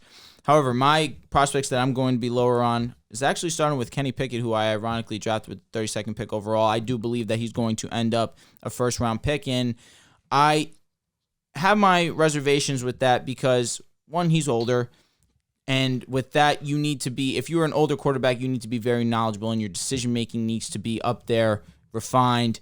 It's not that great. His throw, his touch definitely needs a little bit of work. The hands, everyone seems to have a problem with that. Again, like I mentioned, that's not too much of a concern for me. He played in Pittsburgh. It's cold up there. It's rainy up there. He never had an issue with that, so that is not too much of a concern for me. But I do have my reservations given his age, and he's going to be sitting for a couple years. So now we're looking at him potentially being 25, maybe even 26, depending on the situation that he goes to. And now he's finally getting his chance to start. We'll see. I do have my concerns. Now, my next player that I'm going to be lower on as opposed to others is Trayvon Walker. And now this is interesting because athleticism is very keen in the NFL draft, where we saw Ross turn into a top 10 prospect because he became the fastest 40 time in the history of the sport. And it's understandable at the wide receiver position. If you have the speed, you think that you can teach a player to become more refined in his position. For that situation, it was unfortunate. He never really could stay healthy. He was too fast for his own hamstrings. It just happens in certain aspects. But now with Trayvon Walker, a big part about it is that he is this overly big dude who has these freakish athletic abilities with not the production to match it. I do have my concerns with that, especially if he's being looked at as the number 1 overall pick. Now, if you shoot yourself in the foot for going off athleticism as opposed to production with Aiden Hutchinson, who had 14 sacks, that's where I start to have my concerns. So, do I think Trayvon Walker is going to be a top 10 pick? Yes. Do I think is he going to be a top 5 pick? Probably. But if he goes number 1, I think it's a mistake. Trevor Penning, I think he's a holding machine. I don't like him as a prospect. Jermaine Johnson, he's an older prospect. And in the first couple of seconds, he has one of the worst win rates amongst all the pass rushers. I don't know where all this Jermaine Johnson hype is coming from. It's probably because he looks the part. But in terms of production, he really hasn't had it. And the advanced analytics don't back him in that either. Are you taking George Karlaftis over Jermaine Johnson? Yeah. Yes. Okay. And Jahan Dotson, when I watched him on tape, I know he's a lot of people's sleeper wide receiver. When I watched Jahan Dotson, I really didn't see anything. And special? I didn't see anything special. Like, it wasn't nothing. There was nothing groundbreaking. He was just fine. He was good, but I was like, I didn't see anything like, oh man, he's my sleeper. This guy can be special. Like, He was just a fine receiver. I didn't really see anything too much. Jermaine Johnson has a cool story, though. He started off at community college for 2 years. Then he transferred to Georgia. Didn't get really any burn. FSU his senior season really broke out. I think that's one of the issues with Jermaine. I want to say he's 23. Another older guy in this class that is projected to go potentially top 10, top 15 picks. One thing about Olave, too, that I just looked up, he was the 8th fastest wide receiver, 30th overall in terms of 40 time. So he's fast. Okay. But he's not the fastest, not top 3. Okay. I thought he was Tyreek ran a 4.29. I mean, we're talking about one of the fastest players, if not the fastest but player. that's the issue Again, I have against Tyreek. I said similarities. I'm not saying this is a spitting image. This is Tyreek Hill 2.0. He's a type of player that resembles a similar skill set that is going to be going to a similar system. Chris Olave is more Will Fuller than he is that. Okay, and even still, that's awesome. You're going with Patrick Mahomes, who again, Deshaun Watson made Will Fuller an excellent wide receiver. Again, one of Will Fuller's main issues was that he couldn't stay healthy. When he was healthy, he was really, really good. Now you're giving this guy, Olave, Patrick Mahomes, who has had a receiver who has had the speed. He has the arm to hit downfield. It's a perfect situation. Again, I'm not saying he's Tyreek Hill. If that was the way that you were going to take it and run with your argument, fine. I'm not. Again, Tyreek Hill is an anomaly. We're talking about one of the craziest. When Chris Olave has legitimately might be the worst yards after catch receiver in the draft, that's the only time where I'm pushing back against anyone in the NFL. Because Tyreek Hill's the greatest yards after catch. I understand. Crazy. Yeah, fair. That's the only reason. Because they're both fast, but it's just the yak ability scares me. If getting open obviously is important, being a great route runner is great. But also, I need you to do something after the catch. You can't have 10 missed tackles force your entire career. What do you think about in terms of him being the third best receiver as a senior? Do you think it's just Wilson and JSN are just fantastic? Well, JSN's probably going to be number 2, maybe even number 1 wide receiver next season. So I understand it. But listen, you understand my opinion on Stroud. So where'd you have Wilson? Wilson was number 2. Okay. I have Jameson 1, Wilson 2. Correct.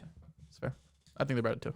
Before we go on to the next segment, a quick word from DraftKings. The NBA playoffs means next level basketball.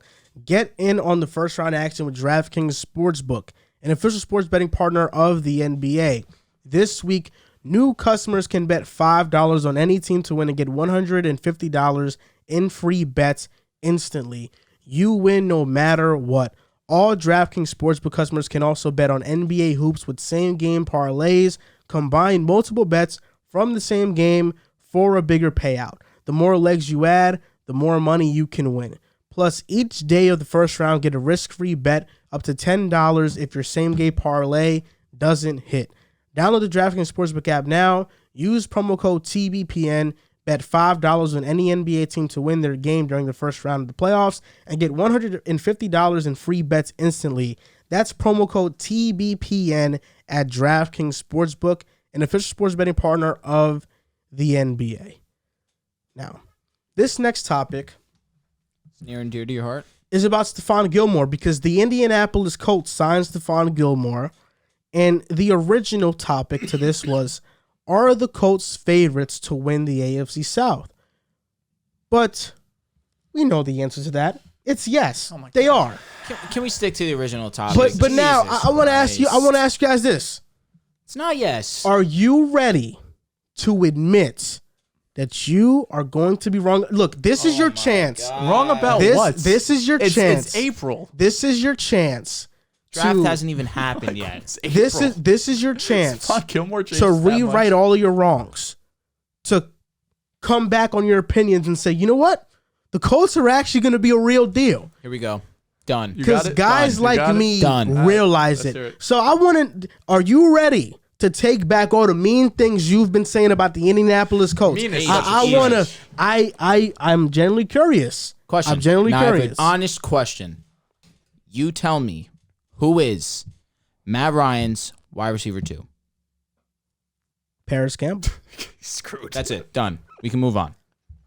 So let's go back to the original topic of, are they going to win the AFC South? Could we? Well, listen, that's easy. And if you guys don't right your wrongs by the end of my monologue that I'm about to have, I'm going to have a problem with you guys. They have an awesome defense. Congratulations. It's more than awesome. Now, let me go on to my spiel. Let's hear this. The Colts signed Stephon Gilmore to a 2-year, $14 million guaranteed deal with $23 million overall. They also signed Riley McLeod. Don't forget about him. Captain on the Eagles last season on their defense. One of the safeties who was injured interchangeable. He's a huge addition in my opinion. Stephon Gilmore said, it was one of those things where it just felt right in my heart to come here, especially with the talent on the team. Watching them after last year, what they did and they were right there. I just wanted to come to Indy and try to help the team get over the hump. And he's going to do just that. He had elite seasons in 2018 and 2019. Torn quad in 2020. Came back in 2021 towards the middle of the season after he was traded from the Patriots to Carolina. He was 7th in coverage this past season. He was really good. According to PFF. Really good. 172 coverage snaps, so it wasn't a huge sample size. 80.7 passer rating allowed. 8 games, 3 starts. And he's even admitted that his quadriceps, it was lingering in 2021. So he wasn't even fully healthy. So he's about to be fully healthy. You're bringing a 5-time Pro Bowler, 2-time All-Pro, Defensive Player of the Year to Gus Bradley's defense. A guy who, you know, you mentioned when we talked about a coach the last time that, oh, they lost Matt Eberflus. Well, they gained Gus Bradley. Gus Bradley is a respective defensive mind in the NFL. Going to shift to more cover 3 now. But now he's evolved his scheme throughout the years. He was a defensive coordinator for the Raiders last season. Despite them not having the best personnel in the secondary, Gus Bradley made it work with his scheme. Now you have, these are just the additions to the Colts. Yannick Ngakoue, Stephon Gilmore, Matt Ryan. They got picks back when they traded Wentz. They outside of the first round, they have a pick in every single round in this draft. They have pick 42, right? I'm pretty sure. And the Colts trio of Stephon Gilmore, Darius Leonard, and DeForest Buckner, since 2018, have had a top 25 PFF grade. Only trio in the NFL to have that. Now, you mentioned it. They have a great defense. I mean, last year they had the most Pro Bowlers and missed the playoffs. It's ridiculous. They're going to have an elite defense. They're going to have an elite defense this year. You keep mentioning me this thing about not having this wide receiver outside of Michael Pittman. It's a valid argument. Listen, I agree to an extent, but teams have shown in the past that you can win if you have an elite defense and an elite running game. And that's what the Colts have. Can we go through the teams? I'll give you an example. Okay. And you do this thing, Joel. No, stop it. We did it last show, and I told you that it's a thing. What? Running backs can lead to winning. No, but I want to hear the teams. Okay, I'm just going to name this one example. Broncos. And you do this thing, Joel, where you won multiple, man. You can't have it all. I'll give you one. 49ers in 2019. Kyle Shanahan. Listen, let me keep explaining. George Kittle. Let me keep explaining. Okay. That season. Why are we blaming that on him, though? Like, why situation? Why is that? Okay, before you go, Drew, let me just. Why are we holding that against the running back? Because he has. This isn't about the running back. But he said Kyle Shanahan. No, this isn't about that. I'm sorry, you said San Fran. You said Kyle Shanahan, George Kittle. Because I don't think their coaching offensively is anywhere near Kyle Shanahan's. But he's saying San Fran. They won, or they had success at least. I know they had probably the best offensive coach in the NFL. Okay, let me just keep finishing. Frank Reich is not Kyle Shanahan. Not close. Frank Reich is still a great offensive coach in the NFL. He's the same coach that has produced top 10 offenses in back-to-back seasons. Understand. Despite having Phillip Rivers and then Carson Wentz and not having an elite offensive receiving option. In 2019 with Phillip Rivers, in 2020 with Phillip Rivers, it was even worse. Michael Pittman was a rookie. Bounce round one. And they had a top 10 offense. Bounce round one. But they had a top 10 offense. San Fran in 2019, you're right, they had George Kittle. Raheem Mostert isn't Jonathan Taylor. No. The receiving core, until they made that midseason trade for Emmanuel Sanders, it was sorry. The Colts are in a position where, this roster isn't fixed. The Colts are going to be aggressive. Because you want to know why? They now understand They have the guy at the helm who can get it done in Matt Ryan, MVP, future Hall of Famer, led a team to the Super Bowl. He's like the 8th best quarterback in the AFC. That's because the quarterbacks in the AFC are stacked. Yeah, that's an issue. Wouldn't you say that's an issue for the Colts and Matt Ryan? If they're did the best quarterback in the AFC make the Super Bowl this past season? The best? No. Oh, but Burrow's top 5. Did the second best make it? No. Did the third best make it? I don't know. You tell me. You thought Burrow was. It's close, but you thought Burrow was better than Herbert. You guys don't think he's the third best. Over you tell Herbert. me. The third best quarterback in the AFC didn't even make the playoffs, according to you guys. Yeah, they were a game away. A top 5 quarterback in the AFC and Lamar Jackson didn't make the playoffs. Isn't that interesting, though? Injured. A top What are we 3 talking quarterback about? in the AFC didn't make the playoffs. So what you're telling me is that Matt Ryan can get the better of any quarterback on any single game. Because he can. Because he's an MVP. That's not what we're He's an saying MVP. at all. He's an MVP. Respect him. Now listen, let me keep going on my spiel. Let me keep going on my spiel. Dude. How many receivers are about to be available from the 2019 class? DK, AJ, Deebo. They're all frustrated. You're probably not getting DK. You're not getting AJ, but the Colts have realistic options. Every season, wide receivers become available towards the middle of the year by the trade deadline. The Colts can make a move like that. And we're not even talking about the draft. They have pick 42. Right now. They're going to get Jahan Dotson. Right now. Or they can get George Pickens. He's not going to be there for you. Right now, as it currently stands, the Colts are a playoff team. There's no doubt about that. They will easily be in the playoffs. They will have a top 10 defense. They will have a top 10 offense. They will have a top 3 running game, rushing attack in the entire NFL. You have a Colts team now who Kwity Paye, DeForest Buckner, Grover Stewart, Ngakoue, Okereke, who I love him, man. He's a jet at the linebacker position. Darius Leonard. And secondary, Stephon Gilmore, still one of the better outside corners. Kenny Moore, Pro Bowl slot. Isaiah Rodgers played really well last year. And oh my gosh, please don't sleep on Julian Blackmon. He was injured last year. He had a fantastic rookie season. Don't sleep on Julian Blackmon. He has the potential to be a Pro Bowl safety. I swear he does. The Colts are in position to be one of the best teams in the AFC. And guess what? The two guys they brought in. Weird hill to die on.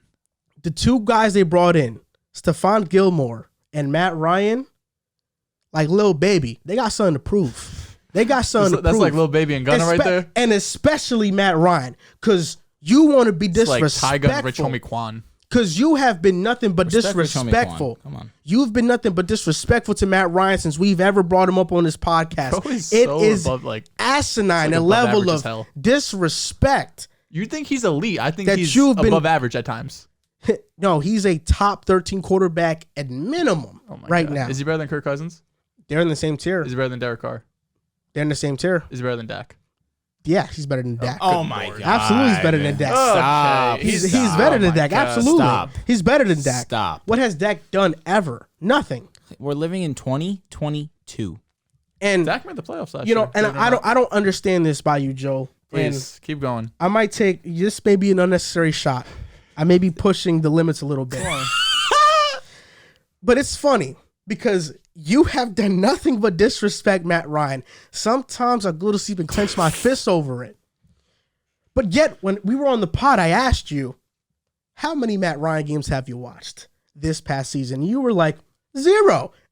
How can you possibly disrespect that man? I've seen plenty full Matt Ryan games facts. I have seen plenty of Atlanta Falcons games that I do not How many have you sit down and watched? How many full Atlanta Falcon games have you sat down and watched? If you tell me more than 4, you're lying. I've watched more than 4. I watched Falcons games. You're lying. I watched Falcons games. I see the smirk on your face. You're I watched lying. Falcons games. You're lying. Why do you think I feel this strongly about it? Listen, because I know he's not washed. I watched Matt Ryan tape too. I know he's not washed. I'm not sitting down and watching start to finish Atlanta I'm Falcons. simply not. Any normal human being's not watching 17 start to finish Falcons games. I'm not watching 17, but I'm watching more than 4. 4 is not a lot to ask. It's just a weird hill to die on when you have Matt Ryan, who's at best an above average quarterback in the AFC, when you have the top of the top quarterbacks and you're expecting them to what? Win multiple playoff games? You think they're going to be a top 10 offense defense league? They have to win multiple playoff games if that's the case. It's possible. Why can't they? No, it's not, bro. Why can't they? Weren't they just top 10? They were. I say why can't they? They might be 2 years in a row they've been top 10, top 10. I say why can't they? Because we just saw the Bengals go to the Super Bowl. They're a different team. I understand that. But the Raiders... The Bengals are electric on offense. Let me finish. The Raiders gave the Bengals a run for the... It came to the final play between those two teams. It did. A Raiders team who... Their offense is not near what do you think? Colts. What do you think I've said about the Bengals? I said overall they got lucky this past season. I don't think they're going to the Super Bowl. Still strong team. All right, and guess what? The Colts can get lucky too. They got the horseshoe. Any team could get lucky. That's why I didn't think the Bengals take was ridiculous. And every that's team why. gets And lucky if that's you go why to I the Super think Bowl. your take is ridiculous. You know, Because it's funny. They got the horseshoe, but the Broncos got all four. Knowing that teams can get lucky and games is all about we can do this matchups. about 32 teams. Yeah. And games are all about matchups, man. If the Colts face a team in the playoffs who have a bad rushing defense, we said the same thing about the great matchup. Titans and Bengals. We thought it was a terrible matchup for the Bengals. I picked the Bengals. The Titans sacked them 9 times The and only they still time you lost. picked them. So I picked the don't get Bengals. big. Don't get too big. Okay, but I picked the Bengals. Like and that was we didn't specifically. like the matchups for a lot of the Bengals games against the Chiefs too, and they won. Like matchups are important, but football's random at times. And because of how random it is, given the Colts roster, You said they're going to be one of the best teams in the AFC. yes, Give me They're their gonna be a top 3 seed. Give me their seeding. That's tough. 7 teams make the playoffs. So if they're one of the top teams, they have to be a top 4 seed at bare minimum. I think it's better for me to just give you the amount of games they're going to win. No, Okay, well, sure. you said Tell top me the teams record. in the East. They're gonna- 11 in the wins? AFC. Actually, no. I'm going to say they are going to be 12-5. I'll take the under on 12. I'll take the Okay. under on 12 as well. The Colts will be 12-5. All right, what are we throwing on this? I don't know, my 401k. Like, what do you want? We can throw anything. I know I'm going to win this bet. I'll be honest. The Colts are going to win 12 games this upcoming season. Okay, the only way that I see a possibility where the Colts have a successful season without solidifying their wide receiver 2 position, which I'm assuming with that 42nd pick, they're going with a wide receiver. They have to. If they don't, they're out of their minds. If they go into this season with Paris Campbell being their wide receiver 2, the only way they can salvage this is if they turn JT into a wide receiver. Only way. You make him a CMC type or give him a CMC type role in that offense. It's the only way I can see it. JT has good hands. He has the abilities to be a solid running back a solid wide receiver out of the backfield. Because you cannot have Michael Pittman be the only wide receiver on this offense and expect to have success. And also, the Titans won 11 games while Tannehill had a down year. They were injured all over the place. Offensive line was horrible. Yeah. So why can't the Colts win 12? What's so crazy about that? Because the Titans are going to come back. They're going to be healthy, and Tannehill's probably not going to have that bad of a season again. The Colts are a better team than And the Mike Titans. Vrabel's a way yes. better coach. Yes, for The sure. Colts are a better team than the Titans. And you know what's ironic? They have the better quarterback. Titans still will find a way to win the division. Okay. Speaking You of think that. speaking of It's not gonna DraftKings, happen. I saw last night the Colts are plus 105 to win the division. The Titans are plus 125. So it's neck and neck. So I Vegas. don't understand odds too much. So what's the favorite? Who's So the favorite? basically, Colts what are happened? barely favorites. They got Stephon Gilmore, and DK said we're going to maximize this opportunity. We're going We're to just make them the take your favorites. bread. Correct. And guess what? They're gonna be right. Everybody that bets on the Colts this year is gonna be Listen, proven the only 12 wins is yeah, nuts. And that's I a will lot. tell. And 12 I will is a tell lot. you, The AFC they is have tough, Matty bro. Ice. They have Matty Ice. Okay, and again, That's they why they're gonna need do it. a wide receiver too. They And will get a wide JT receiver. needs to have at least 700 I'm to telling you, 800 look, if it's receiving via, yards it can this be via season. trade. Look, they're gonna get a wide receiver. It's as simple as that. Like, I don't think DK is getting moved. We know Does AJ's Jarvis not Landry going. move you? Does Jarvis Landry move you?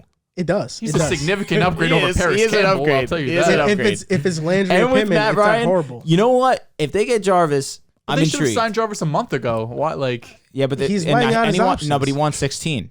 He Won won six- 16. still? He's nuts. I don't. Well, I think he's gonna have to come down for He's that. nuts. Number. I don't think he's getting 60. Like he's looking at 13 max. A max. Chris Ballard right here is where he's going to prove himself. Get a wide receiver. They're going to get one. I trust in that. Matt, and even with that, I told you guys the record Matt Ryan has when his running back rushes for 100 yards. Matt Ryan is capable of making trash into diamonds. That's what he is. Such a weird stat though, the 100-yard things. Because if you're winning, you'll be And running did the they ball and address you'll the get more offensive yards. line this offseason? They re-signed their guys. I mean, Mark Lewinsky, he's gone. He went to the Giants. They lost Mark Lewinsky, who wasn't a big loss. Agreed. Because he was not good. He was a weakling for them last year. Mm-hmm. And Eric Fisher, who Matt Pryor, the backup, is better than. Mm-hmm. So they're going to be fine. Offensive line. That as long as they have. Let's hope. As long as they have Braden Smith. The Colts are just such a weird Ryan team Kelly, to like push all of your chips Quentin in. Nelson. That's the thing, because at 42 they could go offensive line. I'm not saying They Super Bowl. could. I'm just saying. You said one of the best teams in the AFC. They better be competing for a Super Bowl if they're one of the best teams. You picked them to be your dark horse with Carson Wentz last season, and they were a game away. That was before Deshaun was a Brown, Russell Wilson was a Bronco, and the Raiders got Devontae Adams. And the Broncos got Russell Wilson. Yeah, that's what I said. Oh, I'm sorry. Matt Ryan's throwing for 30 touchdowns this year. Dude, you're nuts. Trust me. 30 is his max. Trust me. He could throw 30. He could throw 30. Carson Wentz just threw 20. And what are you going to less say than when two that games. happens? I'm going to say congrats. You're a round one exit. It's not. They're not going to be around when exit. I'll tell you what. I would not be surprised if they don't make the playoffs still. You know, Because I'm just Tennessee's going to win the division. Why the Colts, bro? Like, I When the understand you love because Matt Ryan is there. That's why, But, bro. yeah, Like, 100%. why are you putting all of your 100%. chips on this 30-year-old You don't understand the quarterback? competitor that Matt Ryan is like I do. You don't. You have a personal connection? You guys have a personal I've relationship? seen stories, and that's why I have that connection with him now. He's a competitor. He's fierce. Yes. And when the Colts I'm not doubting exceed, that. when the Colts exceed a lot all, of competitors in the NFL, when the believe it Colts or not. exceed all your expectations, when you sleep, I hope there's the floating image of me just smiling. 12-5. Listen, they get Jarvis. We can have a What are we conversation. putting on this? What are we putting on this 12-5? For real, I'm interested because I want parts in this. Let the audience decide the wager. Let us know. Let us know what me and Drew will be getting. Please let us know what we'll be getting when the Colts don't win 12 games. No team in the AFC won 12 games last year. That's a lie. The Titans were 11 and the Titans were the number one seed with 11 wins. 12's a crazy number, bro. It's a crazy number. Well, then, The goddamn it, NFC? the Colts are going to be the first. How many games did the Packers win? 13? Okay. In this new 17-game format, the Colts will be the first team to win 12 games then. The Colts are have the best record in the AFC. They can. More or less what you're saying. I mean, it's not crazy. Bro, it's pretty nuts. It's not crazy. They have to go perfect in their division. They can't lose a game. They can do that. All right, They're not sweeping the Are Titans. the Colts going to be better than the Titans? I'm assuming your answer is Yes. Okay, Kansas City, Yes. Buffalo. No. Okay, two teams had 12 last year. Tennessee and Kansas City both had 12. Okay, Buffalo. Yes or no? I said no. They won't be better. Okay, Cincinnati, They will be better. Las Vegas. They will be better. Okay, Miami, They will be better. the Chargers, They won't be better. Cleveland. They will be better. Oof, Did you say Denver? I haven't said them yet. Baltimore, They will be better. Denver. They will be better. Insane. The Colts will be the third best team in the AFC behind the Bills and the Chargers. Colts and Insane. Matt Ryan are going to be better than the Browns and Deshaun, the Ravens and Lamar. Well, Browns and Deshaun, he's It's a gonna TBD. be suspended. It's a TBD. he's going to get He's going suspended. to be Most suspended. likely, it's a TBD. I'm just saying. The Raiders, I don't trust their defense. The Broncos, We're just gonna be don't amazing. trust you. We're gonna be amazing. No way around it. We're You gonna have be a, you flat have out a amazing. I would smash the Broncos having better odds to get 12 wins than the Colts. Not Titans. Colts will win 12 games this upcoming season and And will they be might- a top 3 seed in the AFC. And they might lose round one to the Broncos in the playoffs. Well, you said it's random. I wouldn't doubt it. But if Gotta be it's the first seed, bro. Broncos, We're gonna buy. are you serious? The Broncos? Yes, Come the on. Broncos are Get beating outta the Colts, here. bro. The Broncos are Get beating out the of here. Colts. I apologize. L franchise. Don't W franchise. man. I Sorry. hope you're not Poverty. listening to this. Poverty. I hope that you're not listening to this buffoonery. What do you mean? Poverty He just franchise. mentioned the Broncos. Because you would agree he's with a that? smart man. Bro, what Because he knows the vibe. Russell Wilson. You don't know the vibe. Once you know the vibe, Wait, then you start to. Is Russell Wilson you an start MVP? to see correct. Is he an MVP? Does he win a Super Bowl? Does he have a Super Bowl? Mm. Oh, has he won a Super Bowl? Damn, I You mean forgot. got carried to one? Forgot. He did get carried to one. I mean, in that Super Bowl, he was fantastic. But he got carried. He didn't get carried. He got carried. Have you ever seen Russell Wilson play football or no? No. Is he an MVP though? I think you watched more Matt Ryan tape than you did. When did Russell Matt Wilson, Ryan and win that's your MVP? problem. Something's itching in my nose. That's I why was I'm about doing to say, this. just go like this. 2015 was it? Matt Ryan's MVP year. 2016. 16. Okay. We should go back and look at those league leaders in 2016. See where they are. David Johnson, running back one still, you think? Well, quarterbacks have a longer lifespan. I understand that, but I'm saying a ton changed in 20. I don't really care that he was an MVP in 2016. I really do not give a fuck. I couldn't care less, truthfully. These are back-to-back segments where it's just going to be me versus you two. Because you guys aren't high on Baker Mayfield either, which is something that, I don't understand. It boggles my mind that Baker Mayfield. Like Matt Ryan and Baker Mayfield. And I'm over here getting called crazy saying Russell Wilson's going to be good for the Broncos. Oh, Lord have mercy. Robby Anderson threw a shot at Baker Mayfield, and I thought it was ridiculous by him. An Instagram fan account posted a picture of Baker in a Carolina jersey, and Robby Anderson commented no with a lot of O's. And I just want to ask you guys, is Robby Anderson out of his lane for this comment? What do you think, Joe? I mean this in the most respectful way to Robby Anderson.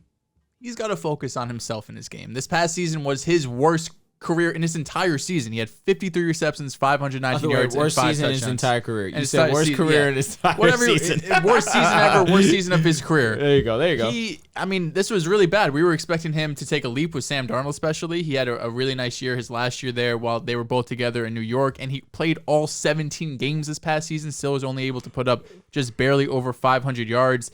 And then if you look at the quarterback position, sure, I'm not high on Baker, but if the Panthers could get Baker Mayfield, they should be all over this. I mean, he's a significant upgrade over Sam Darnold, Cam Newton, and P.J. Walker. All three of them were honestly brutal last season. None of them completed more than 60% of their passes. Darnold gave you a little more, or Darnold and Cam really gave you some production on the ground. They both had 5 rushing touchdowns. But as a quarterback, if I'm Robby, I want Baker. He's a much better quarterback than all these guys they have here. Maybe, he signed a 2-year, $20-something million extension last offseason. They're expecting him to be a key contributor in this offense. DJ Moore, we know, is a top 15 receiver already. Terrence Marshall was former 3rd-round pick. He had a really bad season his rookie year. He was a healthy scratch for a lot of these games. We were expecting him to do a lot better. But if I'm Robby, I'm trying to focus more on how can I get better as a receiver, whether that is with Darnold or whoever might be PJ Walker, whoever you want to work out in the offseason, because putting up 500 yards while playing all 17 games after you're given a 2-year, $25 million extension, you have to look at yourself first, because Baker comes in, you have to repair that relationship. And I know there's reports earlier in the offseason they had a mutual disinterest, and that's why I don't want Baker to go there, because the mutual disinterest is one of the funniest reports in NFL history. So, the selfish part of me wants that to not happen. Robby is out of line. I mean, he shouldn't have said this, because if Baker does come, he's an upgrade, and I think he would be pretty silly to not think that. All right, so do I think the comment was out of line? Yes. But let me say this. If I'm Robby Anderson, and I am the receiver that I am, and I've had the unfortunate opportunity to have subpar to, at best, mediocre quarter play basically throughout the duration of my career, I would be a little bit vocal of who I'd want to be my quarterback. You had Teddy Bridgewater come in. His first solid quarterback option comes in 1,000 yards. Amazing season. We're starting to think, maybe this is where Robby turns his career around, really get his career on the trajectory that he was expected with the Jets. Unfortunately, didn't come into fruition. Then he has this past season where he has under 600 yards, 519 to be exact. And that was with Sam Darnold, who he really couldn't get on the same page with in New York. I'm assuming that coming into the season, and we saw it throughout the season, that he struggled to have a true connection with Sam Darnold. And New York, though, they were coming together. To a degree, I mean, Darnold was in 779 yards. Wasn't even his career high. No, 941 in 2017. Oh, damn. And 7 touchdowns that year, too. He's regressed since his sophomore year, outside of 2020, where he had over 1,000, almost 1,100 yards. If I'm Robby Anderson, I understand where he's coming from. If I'm Robby Anderson, I want to say of who my quarterback is, because I've shown with an above average quarterback talent in Teddy Bridgewater, I could put up almost 1,100 receiving yards. But you give me a Sam Darnold, you give me someone, I don't think Baker's in that Sam Darnold class. That's incredibly rude to Baker Mayfield. I definitely think he's an upgrade. But we saw Baker Mayfield with Odell Beckham Jr., and we were under the belief that Odell was going to go to play with Baker, and he was going to put up unbelievable stats. They were going to be one of the best duos in the NFL, and it was a bust. And we started to blame Odell Beckham Jr. And I say we, I do not mean me, because I never, ever, once for a second, believed that Odell Beckham was the problem out of the two. Go watch the tape. Odell's father did everyone a favor and drew up a 10-minute clip of how Baker Mayfield was the problem. Odell leaves, goes to the Rams, and shows who he really is, Odell Beckham Jr. He saw a situation like that transpire, and he realizes maybe Baker Mayfield isn't the quarterback for me. Do I disagree too much with what you're saying? No, you just put up one of the worst seasons of your career. Focus on the grind. Yes, I agree. Focus on the grind, more importantly. But it was an Instagram post. It was no. Could have been worse. However, I feel him. He wants a quarterback that's going to maximize his opportunity, especially at this point in his career. I'll briefly talk about Robby because he's not worth mentioning too much. Lord, that was rude. He's had one 1,000-yard season. That was a Teddy Bridgewater. Baker Mayfield is easily better than Teddy Bridgewater. For him to disrespect Baker Mayfield the way he disrespected him without knowing any prior knowledge of what he's been through is ridiculous. What do you mean? He knows exactly. Baker Mayfield played through a torn labrum the entire 2021 season. Robby wasn't aware of that. He probably wasn't. If he made that comment, he wasn't. Bro, all he said was no. No. That's all he said. And I don't want to get political on the show. Oh my God, here he goes. He says no to Baker, then says, I would love Colin Kaepernick. Baker Mayfield's a better quarterback than Colin Kaepernick. Come on. Let's just be honest here. Colin Kaepernick led a team to Super Bowl once. That was when? In like 2012? It's a while ago. Yeah. Baker's a better quarterback than Colin Kaepernick. So the fact that you're saying yes to him and disrespecting Baker is ridiculous to me. Baker's better than Robby. Baker's better than Teddy Bridgewater. Baker's led a team to the playoffs. Baker has leadership charisma that you can't teach to a quarterback. The years where things have been right. What does he do? What does he do that you can't teach to a quarterback? I'm sorry. Tell me. He Leadership. said Russell Wilson got carried and Baker Mayfield led a team to the playoffs. Stop? That was crazy. What does Baker Mayfield have? I said that for the other Legion of quarterbacks- Boom. What? Russell's still amazing, bro. And you want to talk about leadership? Russell Wilson led teams to the playoffs too. You want to talk about leadership? Russell Wilson's the epitome of leadership. Don't ever compare the two. He is. Don't ever. I never compared Baker to Russell Wilson. My point. What are you talking what about? Does You Baker said Mayfield Russell do? carried, then What you does said Baker Mayfield led do? his Bro, team. I never compared Baker to Russ. Tell me. What are you does he talking do about? that other quarterbacks don't?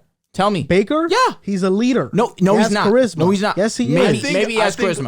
I think leader's the last thing you say about Baker. I knew this was going to come from you two, so don't worry. I have receipts ready. But okay. I need ammo. Give me some ammo. I don't want to talk about Robby too much because he would be a fool to not want Baker Mayfield. It's as simple as that. Baker Mayfield would be the best quarterback Robby Anderson has ever played with. Robby's the same guy that called Sam Darnold special. I'm not taking his opinion on this too seriously. You thought he was special too. The more I think So did I. about Baker Mayfield to the Panthers, the more I believe the Panthers can be a playoff team, believe it or not. In an NFC that is weaker than in years past. All right. He goes to the NFC South. Is Baker Mayfield not by far the second best quarterback in that division? He's beating out your boy Jameis? He's better than Jameis? Of course. Wow. He is. I agree. Wow. I agree. Is he All jokes by aside, far I not agree. the second best quarterback in that division? Yeah. If Brady retires By next far, season, Jameis is it's a conversation. I can have that conversation. if Tom Brady retires next season, which I don't know if he is or not, Baker now becomes the best quarterback in that division. Arguably. You look at the Carolina Panthers, they had the fourth best passing defense. I understand Gilmore has left. They still have J.C. Horn, C.J. Henderson, Dante Jackson, Jeremy Chin in the secondary. They'll be fine there. And the 18th best rush defense, they were 21st in points, mostly due to an incompetent offense that couldn't move the ball. Baker Mayfield would have DJ Moore, Robby Anderson, CMC. They signed Austin Corbett, Bradley Bozeman, both really good additions to that offensive line. Taylor Mond is a good right tackle. And then with their top 10 pick in the draft, if they can draft the Icky, or I think it's more likely to draft the Charles Cross, now you have 4 solid offensive linemen and you fix your offensive line problem. Is that team not a 9-win team in the NFC? Do you trust Matt Rule? That's the issue because the Panthers, good question. They have the talent for sure, but Matt Rule has not shown me much of anything over these last few years since he's come in. Well, he's a defensive head coach, and their defense has been the better part of their team. Who's the? I know they fired Brady, but who's their OC? Ben McAdoo. McAdoo. Yeah, Ben McAdoo, who not horrible. Not horrible. Depends who you ask. You have some Giants So fans. you look that might at be the worst ever. You look at this team, and also I didn't even mention this. The Panthers also signed Rashard Higgins. Baker and him have a little chemistry from the Cleveland days. And for some reason, they did not use Rashad Higgins this season. Facts. What I'm saying is that the Panthers have the defense. They have the offense. The offensive line will be fixed. Baker Mayfield is a significant upgrade over Sam Darnold or P.J. Walker, even Cam Newton. Definitely the coaching is a question mark. Dude, but because of how weak the NFC is going to be this season, because of how weak the NFC South is outside of Tampa, Baker can lead the Panthers to the playoffs next season. It's not crazy to say that. He can do it. If they go to the playoffs, it's because of a tremendous defense, not because of Baker. It's because the offense can be a top 15 offense. It depends. For sure. That offense can cater to Baker. You have Robby, you have DJ who could cater to his strengths. You have CJ, you have CMC who can be great out of the backfield with Baker. He's shown that he's a dump off type quarterback as well. He just needs to be smart. And with that offense, they have the weapons. If they can put a decent offensive line, I don't disagree too strongly. Can CMC stay healthy though? But you gotta hope and pray. Because Hubbard did not look great in his absence. No, he had flashes, but overall he was not great. Yeah, no, I agree. It's CMC. You're going from CMC, arguably the best running back in football, when on the field, to a backup. But even Mike Davis, when he wasn't he was CMC, serviceable. but he was a lot better than Hubbard. He was serviceable. I agree. No. But it's because Mike Davis was he had a little bit more shift to him, and he had strength. Which is weird because he's bigger than Exactly. Super Hubbard. weird. Yeah, Super Hubbard's weird. kind of just like slow. Baker has already, in his short career, came around and changed the franchise in Cleveland. Carolina, who's been one of the more dysfunctional organizations in the past couple of seasons. They went to the Super Bowl. In 2015, I'm saying in the past couple of seasons. I understand. In the past couple of seasons, things have been rough. Baker can go and turn them around and change up that culture. And I wanted to say dysfunctional. I wanted to mention this. Would you say dysfunctional? Baker's a culture setter?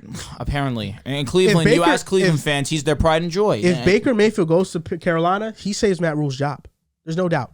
And if we're talking, they need to go to the playoffs. And if we're projecting, CMC needs to stay healthy for this to happen. And if we're projecting, and we're saying Tom Brady retires next year, not only can the Panthers make the playoffs this year, they can win that division next season. They'll be looking to upgrade off Baker. No, yes. I disagree. Only thing that's sticking with me is that you're saying they're a dysfunctional franchise. I disagree. Past couple of seasons they have been. They've just been stuck in the middle ground and slightly below that. I understand. Okay. Dysfunctional strong. Let me. I want to read you these quotes because you guys tell me Baker's not a leader, all this stuff, and the example that pops up is Odell Beckham. That's the huge example. But what about the other guys on the roster? What do they say about Baker Mayfield? So let me read them right here. Joel Bitonio, great offensive lineman on Baker Mayfield. He's going to have this surgery. I think he's going to come back with a vengeance. Okay, one of his friends. J.C. Treader, center, offensive lineman. Another friend. Great offensive lineman. I love Baker, and he's my guy. I pray that this offseason is good to him and he gets back to 100% and ready to go. This is Myles Garrett talking about him. In a brief interaction with TMZ Sports Friday night, star defensive end Myles Garrett was asked if he still has confidence in Mayfield. His response, he's my quarterback, Garrett said. He's my guy. When was He's this? Stuck by us. When was I'm going to stick by him. When was this? Let me just read them all. No, when was this? What year was that? This was just recent. This was recent. Bro, they have Deshaun Watson. That's not the quarterback. But this was probably before they got Deshaun Watson. Okay. Now, this is Nick Chubb. He's had every reason to quit, and he could have rested. He could have had surgery week 2 and not played much this year, but he stuck it out for us, and he fought for us every game, every day. Can you read quotes from other outsiders that are talking about this him? is Keenum, Case Keenum.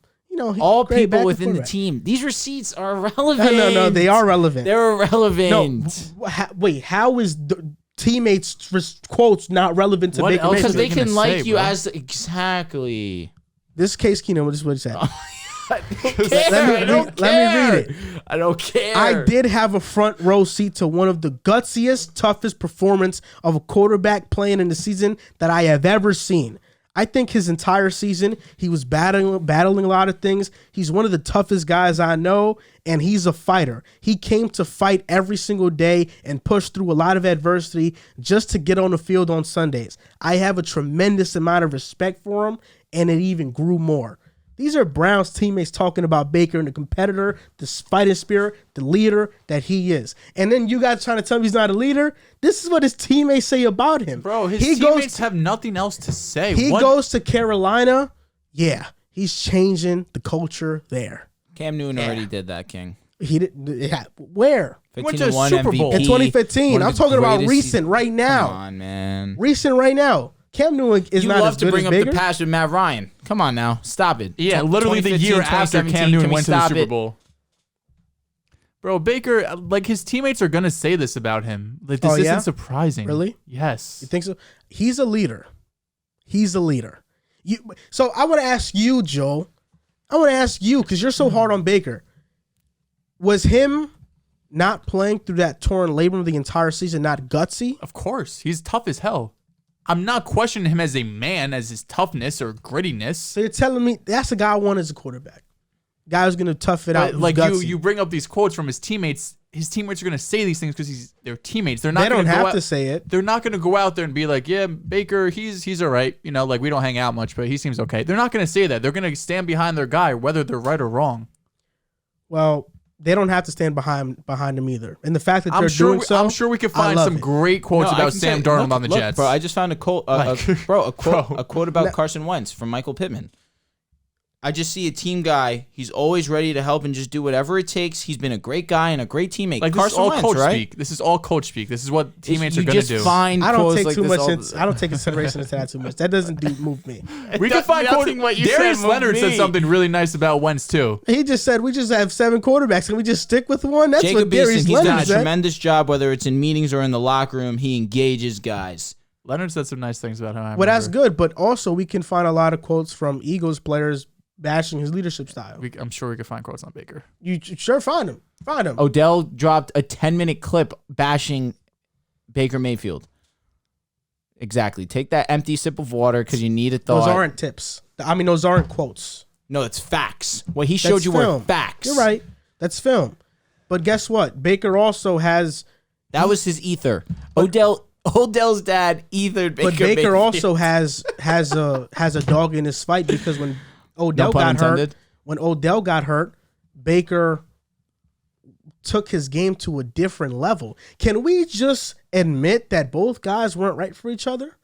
Sometimes it happens in relationships. Sometimes it happens between quarterbacks and wide receivers. Happen. Sometimes it does. It shouldn't have. It really shouldn't. And even though I know that Odell went to the Rams and he was awesome. Amazing. He was great. Thank you.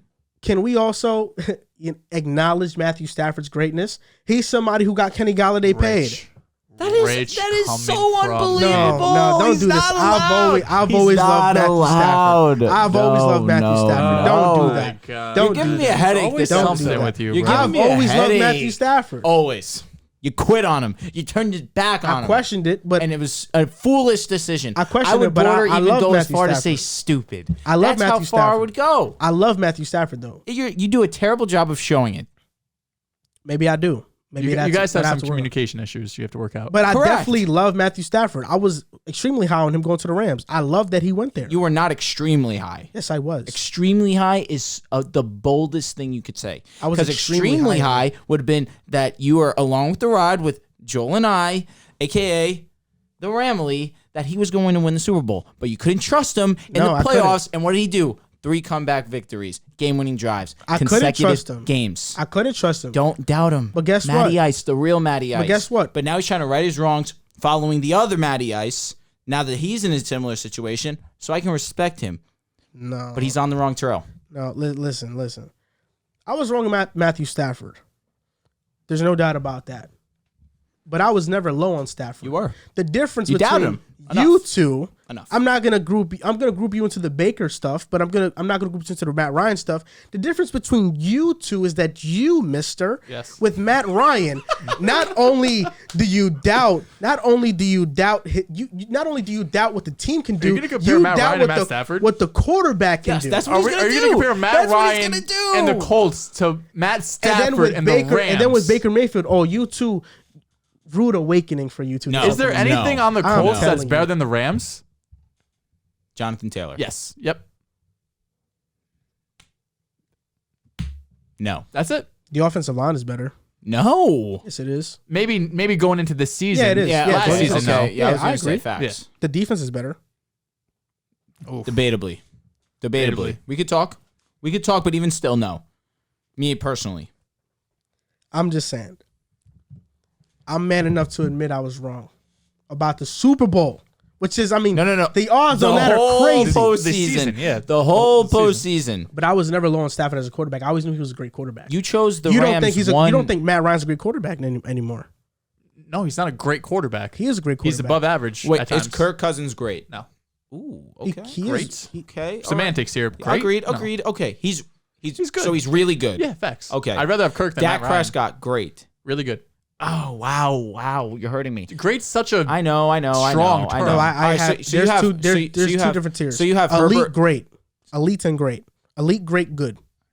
great good. All right, I'm in. Matt I Ryan agree. is great. He's good. He's good. No, Matt He's Ryan good. is great. He's good. He's good. I'm with you because you don't have Herbert as elite, right? Correct? Or you have Herbert in the elite tier. You have him in the elite tier now? All right, so you have Burrow, Stafford, Russ, Lamar. You have Lamar and great. I was gonna say, we're talking great tier. I'm just saying facts, great. facts. Yes. So You don't have Lamar in the elite tier? No. He's Burrow? right there. Burrow? No.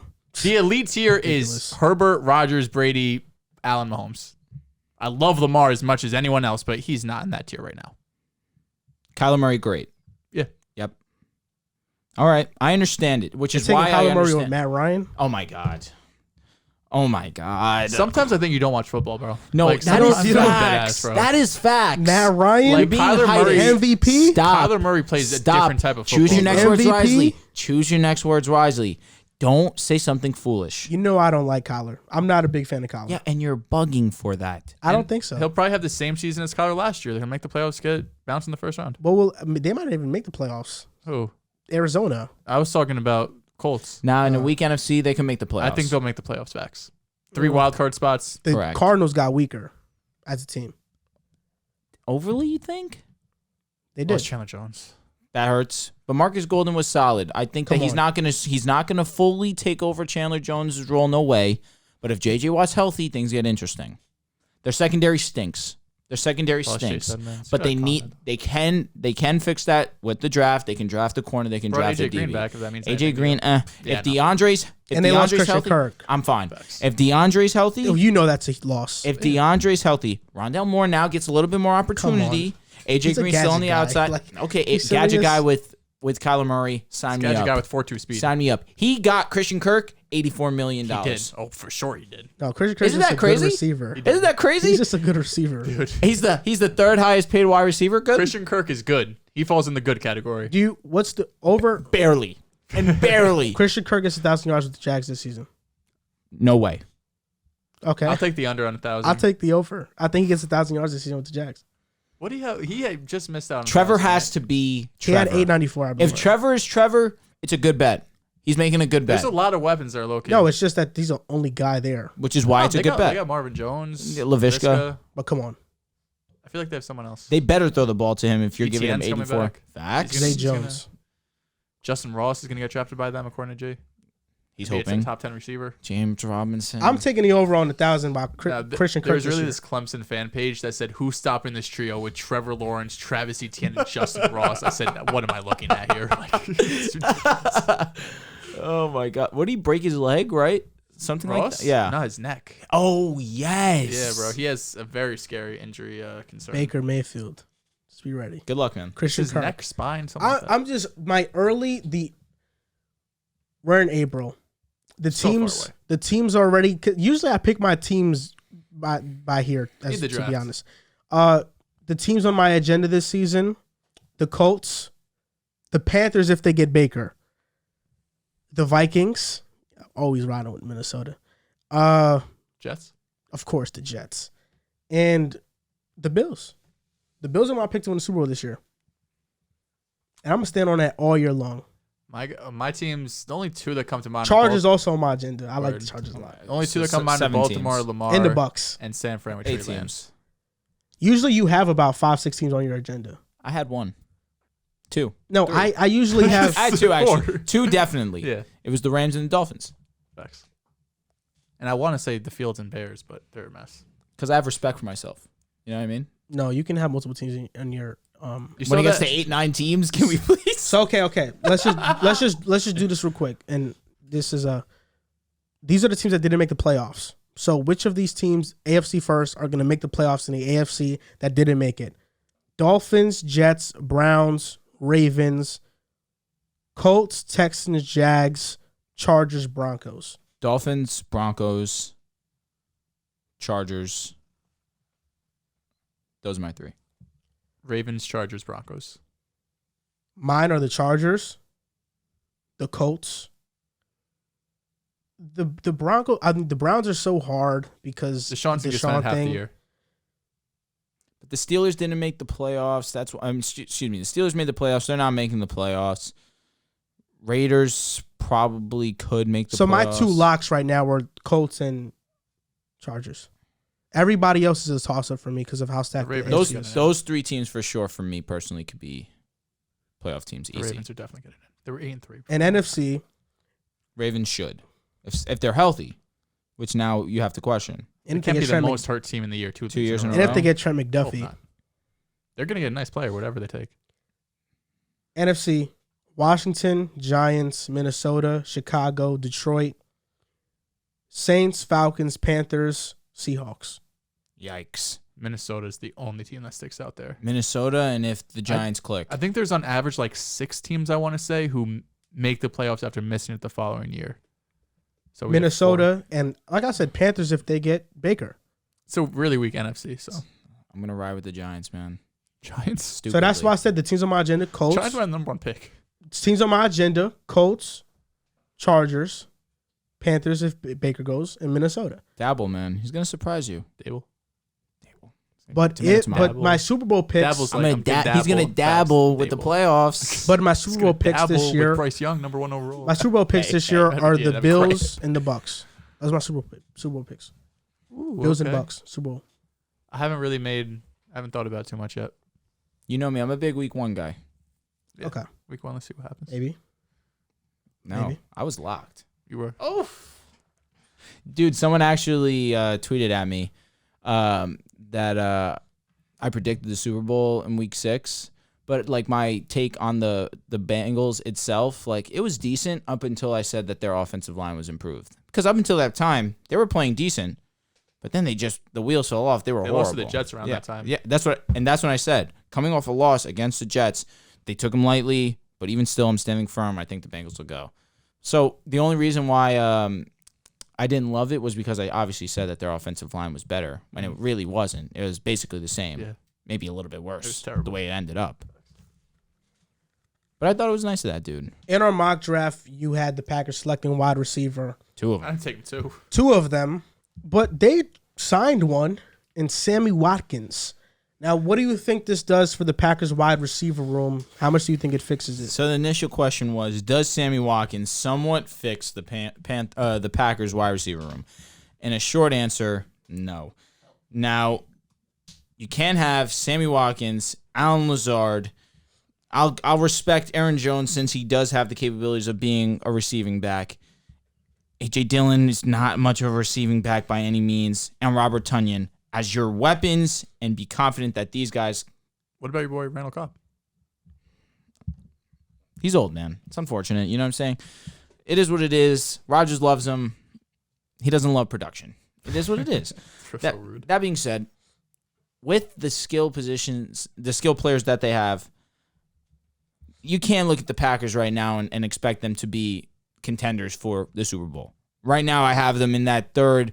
Maybe if a sleeper team comes out of nowhere, that 3-4 for me personally. I still have the Rams. I have the Bucks over them. I can't look at this receiver room and feel anything other than sick to my stomach to a degree. If Allen Lazard is my wide receiver 1, I am terrified. I'm sick. I am not feeling well. But now you have the chance to right those wrongs with this draft. We tried to help them out with our mock draft earlier in the show, get them 2 wide receivers. And like I said constantly, over and over, if they ended up with Christian Watson, and I believe we went Sky Moore, right? With 2 picks, if I'm the Packers, I'm not happy with that. I'm hoping and praying that an Olave can fall to us, a Treylon Burks can fall to us, because then I can have some potential of having a true X-Factor wide receiver, potentially 2 X-Factor wide receivers if the board breaks that way. Some mocks have Treylon and Olave falling to the Packers, which would make them right back in the mix of having a solid wide receiver core, especially with Aaron Rodgers and his ability to develop wide receivers.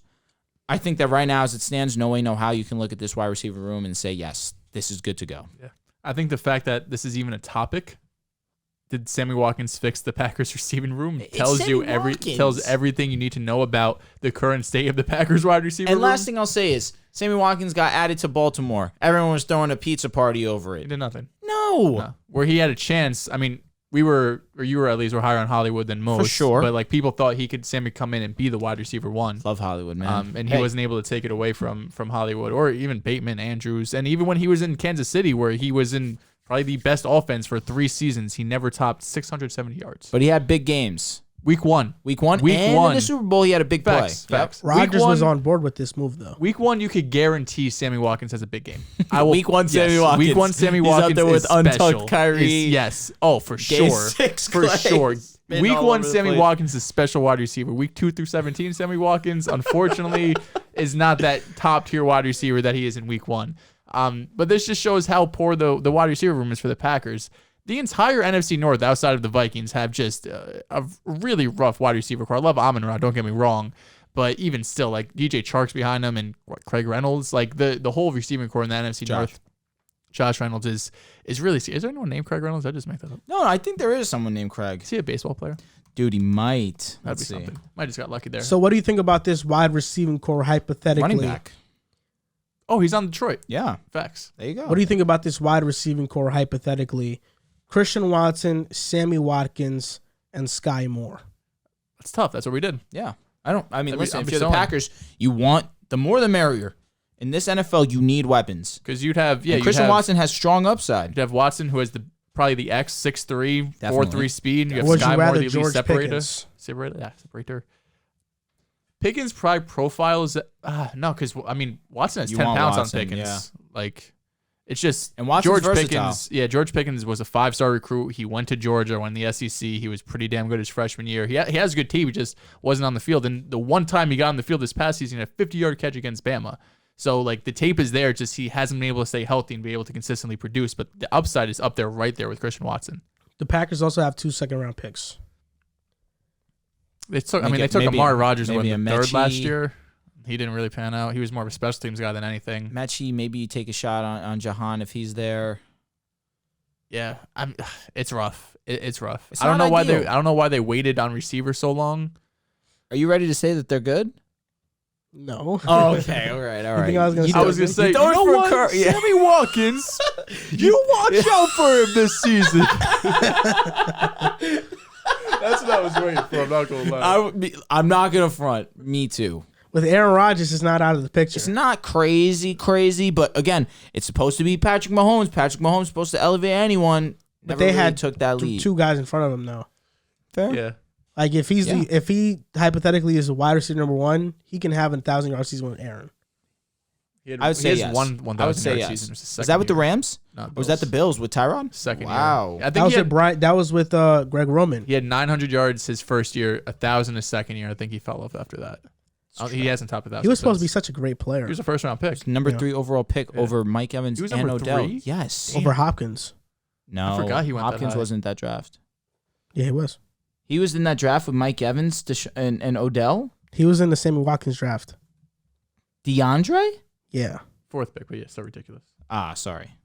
It's either that. Yeah, DeAndre was in that draft. This was the 2014 draft. Maybe class. you're right, because are you sure? I don't know. Let's check. I'm about to check now. Yeah, we had Sammy Watkins, Mike Evans, Odell. Yep. Brandon Cooks looking for Hopkins. Does not look like Hopkins was in this class. What class was Hopkins in? Well, Sammy Watkins was the better wide receiver at Clemson out of Hopkins and him. Hopkins was drafted. Oh, never mind. 2013, the year before. 27 Okay. overall. Yeah, Watkins was the better wide receiver at Clemson. I mean, there's a reason why Watkins went 4 overall. He's a freak. Yeah, 4 is crazy. 4 is crazy. Who went 3 now that I'm thinking about it? Blake Bortles. Blake Bortles. Facts. Yeah, Sammy Watkins had 1,400 yards in before Khalil college. Mack. Yo, this was actually the day that views dropped. Yeah. I'm remembering like it was So yesterday. Watkins had 1,400 yards. Hughes was 2014? No, Yeah. I'm lying. Hughes was 2016. I'm lying. Facts. 2016 was Wentz. Scoff. Facts. I'm bugging. Watkins went 1 pick before Khalil Mack. That's rough. Damn, this team was nice. Sammy Watkins, Martavis Bryant, Adam Oof. Humphries, Martavis Bryant. Mike Williams. What could have been? Yo, this draft was crazy. Yeah. Aaron Donald at 13. Facts. Shazier, man. Yeah, just like What could have been. Calvin Zach Pryor. Martin was 16. Okay, yeah, Wasn't so too look at far this. off. Look at this. Calvin Pryor, man. 2011 Clemson Tigers. You guys ready? Sammy Watkins, this was as a freshman. 1,200 yards, 12 touchdowns. DeAndre Hopkins had 978, 5 touchdowns. That was his final year there, I believe. No, that was his second year at Clemson. His final year at Clemson, he had 1,400 yards. Hopkins. Yeah. I mean, both of them were freaks in college. Yeah. Watkins was supposed to be better, though. Yeah. I mean, he was 4th overall. Hopkins, I mean, he was 27. You know, for someone who ended up being a top 3 receiver, top 1 in some years, that's pretty damn good. Yeah, I agree. Now, on to the last topic of the show. Real quick. You don't think changes anything for the Packers, Sammy Watkins? Minnesota's still in the division? As of right now, Minnesota is my favorite. There's no doubt. I don't hate it. 2 new division winners, Minnesota and Indianapolis. AFC South and NFC North. I might shock you and hop on that bandwagon with you, man. Minnesota? I might. We'll see. Minnesota's I'm low more on the Packers. changing. Yeah, I'm low on the Packers. And I know the Minnesota Twins are a good team, too. Almost, kid. They're not that great. Didn't they recently go to the World Series, though? No, not them. It's been a minute. No, Minnesota has a great ball player, Byron Buxton. He's amazing. Bro, Can't stay healthy. Byron Buxton is legit. Yeah. Don't they have a good pitcher? I can't think off the top of my head. I really don't think they have much great. Anything? No. Shout out Joe Mauer.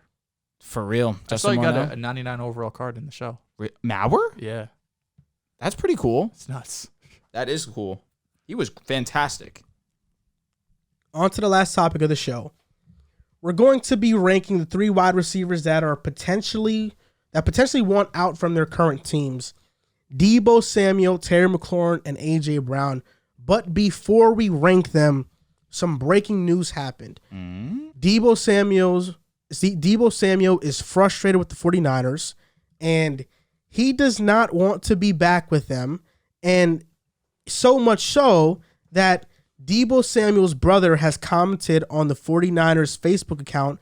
It's a fan page on Facebook that Deebo will be asking for a trade from the 49ers. Oof. And he said he won't be a 49er. That's all that matters. And Bobby Thompson, who's verified on Twitter, said Deebo Samuel has made his stance known. He is frustrated with the 49ers, and it seems he wants to play elsewhere. Keep an eye out for this. The draft is 9 days away. Teams have already shown interest in trading for him. That's insanity. So it sounds like Deebo Samuel. Come on now, boys. Come on. Y'all gotta get it done. Y'all gotta get it done. Now, that would be crazy. Now, we'll react to this real quick, then rank these wide receivers. Damn. You getting a stomach ache? Deebo Samuel, his brother just commented on this 49ers Facebook account. Social media, what an age. That Deebo won't be back with the Niners. Deebo Samuel, I'm talking to you, man. What better team to come than the New York Jets? I know A.J. Brown on Twitter was like, he liked a tweet that said he didn't want to be in New York. Well, guess what? The feeling is mutual here, too, because we going to get Deebo. Shout out New York Jets fans only. Look what they just put up 15 minutes ago. Can y'all see that? Come on. And now, listen, I want to say this.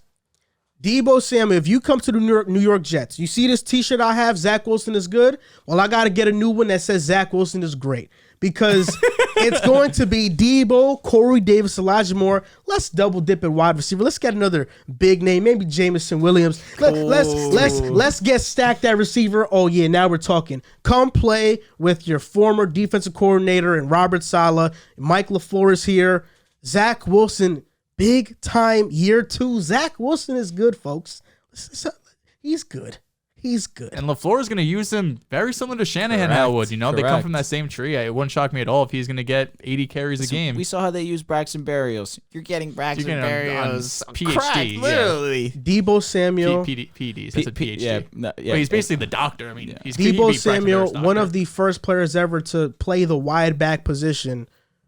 Top 5 wide receiver year last year. Last year, when I said he's better than DK Metcalf, people called me crazy. I said I'd even take him over A.J. Brown. People called me crazy. You saw this season. And with Mike LaFleur, the Jets, Zach Wilson, yeah. Things get electric. Yeah. What do you think he goes for? Second rounder. We have 34 and 38. If you had to go up to 10, you're not doing it? I don't think we have to. He's young. He is. Only thing is he has an injury history, which is why I would favor, but he's young. Going into year 4. for sure. I think 34 and 38, both of them would get done. Okay. I mean, if you think Tay and Tyreek both went for late first, I know Deebo's younger, but I mean, if you had to trade the 23 first, you're not doing it. Oh no, not 2023. Yeah, we have to because love the Jets. We don't have the best history in terms of winning, so I want to keep that pick if it is. But I mean, if you're trying to trade for a Deebo Samuel, you're trying to win now. Oh, of course, yeah. I don't think you would have take picks a first round 4 pick. and 10 that could be impact players that come in, and you guys could be really in contention for a final playoff spot if everything goes stay healthy. Correct. That's the biggest thing because we have not been able to stay healthy for it seems like my entire life since 2015 with Ryan Fitzpatrick. Honestly. I don't disagree, man. Let's rank these wide receivers Let's do now. it. This is kind of easy. I'm pretty sure we might have all the same lists. You might shock me, but go ahead. You go first. You want me to go first? Yep. All right. So at number 1, Deebo Samuel. Now, a lot of my reasoning behind this is kind of linked to one another. So I have Deebo, I have AJ, and I have Terry. Now, my reasoning for having Deebo number 1, he has the production plus the versatility. As Joel mentioned earlier, he is one of the founders of the wide back position. You have AJ Brown, who has the versatility but doesn't quite have the production that Deebo Samuel has. Last season, Deebo put up an unbelievable season, 1,400 yards, 8 rushing touchdowns. He was phenomenal. But AJ, he struggled to stay on the field, has over 1,000 yards these past 2 seasons, but hasn't really had that upper echelon season that we saw from Deebo Samuel. And lastly, I have Terry McLaurin, who doesn't have the versatility that these other two have. However, he's still an excellent wide receiver option. He's easily been put in the worst situation out of these 3 guys, but now he's got Carson Wentz. He gets Carson Wentz as his quarterback. And maybe with an upgrade like Carson Wentz, we start to see him teeter into that top 10 conversation, but he still lacks the versatility, but still does have the intangibles to be a great wide receiver option. Very well said. What's yours? He might have Terry over AJ. That's the curveball for me. I went on this whole spiel about Deebo Samuel just now. And it wouldn't feel right if I didn't give you guys the actual list I have. Because Terry won? I was thinking of changing it up. But I won't do that. No way. Number 3 is Deebo Samuel. He's had one great season. That's insanity. Injury concerns. Dude, what's going on? He benefits. Bro, that might be your best take ever. You should stand on that hill. It's not that I don't think Deebo's a fantastic player. I think Deebo's a fantastic player. Deebo, NFL is a year-to-year basis thing. Okay. It's as simple as that. Am I still taking Deebo over DK? Absolutely. This list is off of what these players have done and the situations they've been in. I look at Deebo. He's had one great, fantastic season. Injury concerns. He does. The fact that Kyle Shanahan's his offensive coordinator helps him a lot in terms of scheming. If he was with another team, who knows how he gets schemed. Even though Jimmy Garoppolo is not a great quarterback, he's average, and the quarterback plays better than anything Terry's had. Barely. And you have a running game that is established in San Fran. No doubt. AJ Brown is number 2. He's had 2 1,000-yard seasons, but he's missed 7 games in the past 2 seasons. His best season, 76.8 yards per game, which is better than everybody's on here. But he did have Arthur Smith as his OC, who I would say he's right behind Shanahan in that if we're listing them. Ryan Tannehill, who had 2 great years and one of the best running games in football. I look at Terry McLaurin. He has put up similar, if not better, production than all these guys. 2 straight 1K seasons. Has only missed 1 game in the past 2 seasons. The worst quarterback play out of all these guys, and the drop-off is significant. Worst play caller, worst running game. And in 2021, on contested catches, McLaurin had the highest grade of any receiver and was first in catches with 25. He's had 8 different starting quarterbacks in 3 seasons. And this past season, just 62.7% of his targets were catchable, which is the lowest rate of all wide receivers with 100-plus targets this past season. what Terry McLaurin has been able to produce in Washington, despite having no quarterback, despite having a play caller in Scott Turner who is average at best, a running game that is not great. It's good. Like, they have these gadget guys like Gibson. Like, he's okay. I just look at Terry and I'm like, what he's been able to do is the most impressive. And if I put all these guys in a similar situation with a court, like if all these guys had the chance to play with Aaron Rodgers, I think Terry McLaurin probably has the best season out of all these guys. I think Terry McLaurin, he's been in by far the worst situation, yet his production is similar to all these guys. I can't ignore that. And yeah, I would love the Jets to get Deebo, but if all these three guys were in the open market for trade, Terry McLaurin sounds like he's staying in Washington, and they're going to give him the money. They should. I would want Terry McLaurin 1. Because even if Zach Wilson isn't good, I know it doesn't matter if he's not good because McLaurin has proven he could play with any quarterback. For sure. That's why he's my 1. And I've been high on Terry for a long time, and he's my 1 with these guys. Damn. He's my 1. I was not expecting that. I thought maybe you would have had Deebo 2 at least. It was close, but I just can't, one great season. I love Deebo. It's close between him and AJ. Best take ever? What? That's his best take ever? It's up there. Well, NFL is a season take. I'm fine with that. I am fine with that, but we look at Tyreek Hill in a certain light because he's done it for a long time, but he was with Andy Reid his entire career. He's going to Mike McDaniel now, so we are projecting him to be put in a successful spot because Mike McDaniel is partly responsible for Deebo's success to a degree. Obviously, Shanahan gets probably 75, 80% credit. You still got to give some love to McDaniel. Deebo is probably going to be put in a situation where, let's say he goes to the Jets. Mike LaFleur, you guys think the world of Mike LaFleur. Mike LaFleur started to show some things down the stretch, really start to open up the playbook, be a little bit more smarter with his plays. We saw Braxton Berrios start to see similar looks. Now, Deebo's going to get those looks. Are we not expecting Deebo to be put in a position to be successful also? My point being is we just saw Deebo come off 14 touchdowns. Almost, 2,000 all-purpose yards? It's close. By far and away has been the most successful out of these three. But he's had the best season. But your point of Terry doing with terrible terrible quarterback play is fair.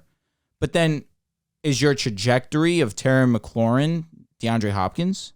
Yes.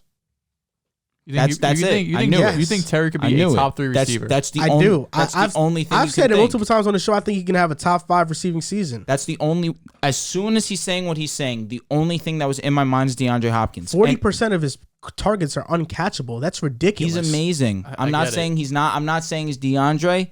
That's strong, but that's the thinking that Terry McLaurin's fans have, which is justifiable given his quarterback play and his success. Do you think, who would you rather have, Terry or Jalen Waddle? Talking to the wrong person. I like Jalen Waddle's versatility. Well, Jalen Waddle just did that with a quarterback that's not good. Because, I love Terry, but that's a discussion for me. I agree. Just broke the record for rookie. Is Terry 3 for you? Yeah, Terry's 3. Okay. But can Jalen Waddle not have a top 5 receiving season? Is he not capable of being a top 5 receiver in the league? He has an upside. Can Waddle be a top 5 receiver? That's what you said. Oh, yeah, I'm sorry. Just because when I'm thinking the top 3-5 guys, you got Jettas, Chase. I'm gonna be honest. Adams, this is a hot take. I think that Jalen Waddle has a better season than Tyreek Hill next year. So wait, you're saying McLaurin can be a top what receiver in the league? It's a top 3. Jalen Waddle? No, McLaurin top 3. He can have a top 5 receiving season, and these things change. Like Stephon Diggs had a top 5 receiving season, top 3. But he was still top 7 at worst. But yeah, he fell out the top 5 though. Okay, but we're talking That's 7. We're talking 7. Like what's Deebo gonna fall off to? What? Deebo has a history of injury. If he gets hurt does AJ. I know. That's why they're 2 and 3 for me.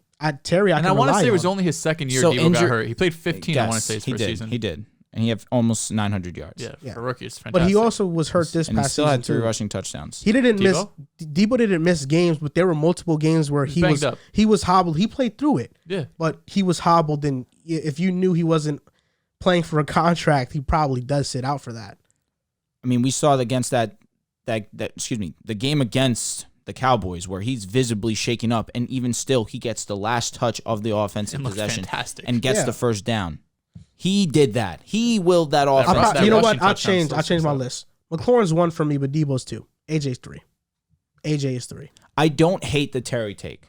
I actually really love it. I love Terry. I don't see top 3 in but the DeAndre, that's where I really have issues. Like, it's I love difficult. Terry. Is Carson who does he have to be paired with to have a top 3 season? Is it Wentz? Wentz is by far his best quarterback. I wouldn't rule it out with Wentz. It's not crazy. He will definitely have a top 10. So who's falling out of the top 3? Season.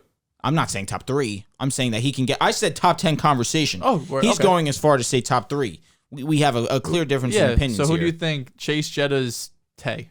Who falls out? Or throw Cup in there?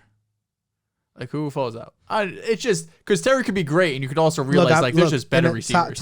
I think he can have a better season than Stephon Diggs. Can he have a better season than healthy DeAndre Hopkins? No, not this. No. Really? No. A healthy DeAndre? No.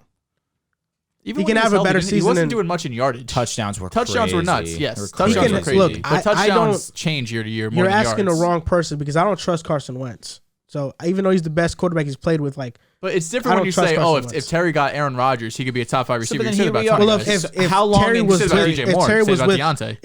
Terry was with Tannehill, if Terry was with Jimmy G and Kyle Shanahan's offense. Yeah. How long into Terry's career are we going to keep saying that he has this top 3 potential then if he's not going to get the quarterback going suited into for year him? 4, right? Yeah. Year 4? Year 4. I'll say this. If this year it doesn't happen, I'll put my foot off the brake. I mean, I'll put my foot off the pedal a little bit. Yeah. If it doesn't happen this year with Wentz. But until I have to see it this year with Wentz. Because Wentz is a top 18 quarterback. Yeah. That's what. If Terry's really like that, I think he could make it happen with. He is like that for sure. He easily will. I think Terry's going to have a great season this year for sure. Terry's the best out of him, Deontay, DJ Moore. Terry, Deontay, DJ Moore. I feel like conversation. Like I would probably put guys. Terry. I'd probably go Deontay, DJ Moore. DJ Moore is it's Terry, DJ, and Deontay's the one that's left out. All 3 of those guys are close. They're all like. Deontay and DJ are interchangeable. That right there is the battle of the bad quarterbacks, all those 3 guys. Easily. So let's rank them right now. So Terry McLaurin, DJ Moore, and Deontay Johnson. Rank them 1, 2, 3. Very firm. Terry McLaurin, Deontay Johnson, DJ Moore. I agree. You think so? So I have the same exact list. I have Terry McLaurin, DJ Moore, and Deontay Johnson. I just don't know how you can put Deontay over DJ Moore and Terry McLaurin. I just don't. Right now, we just have him over DJ.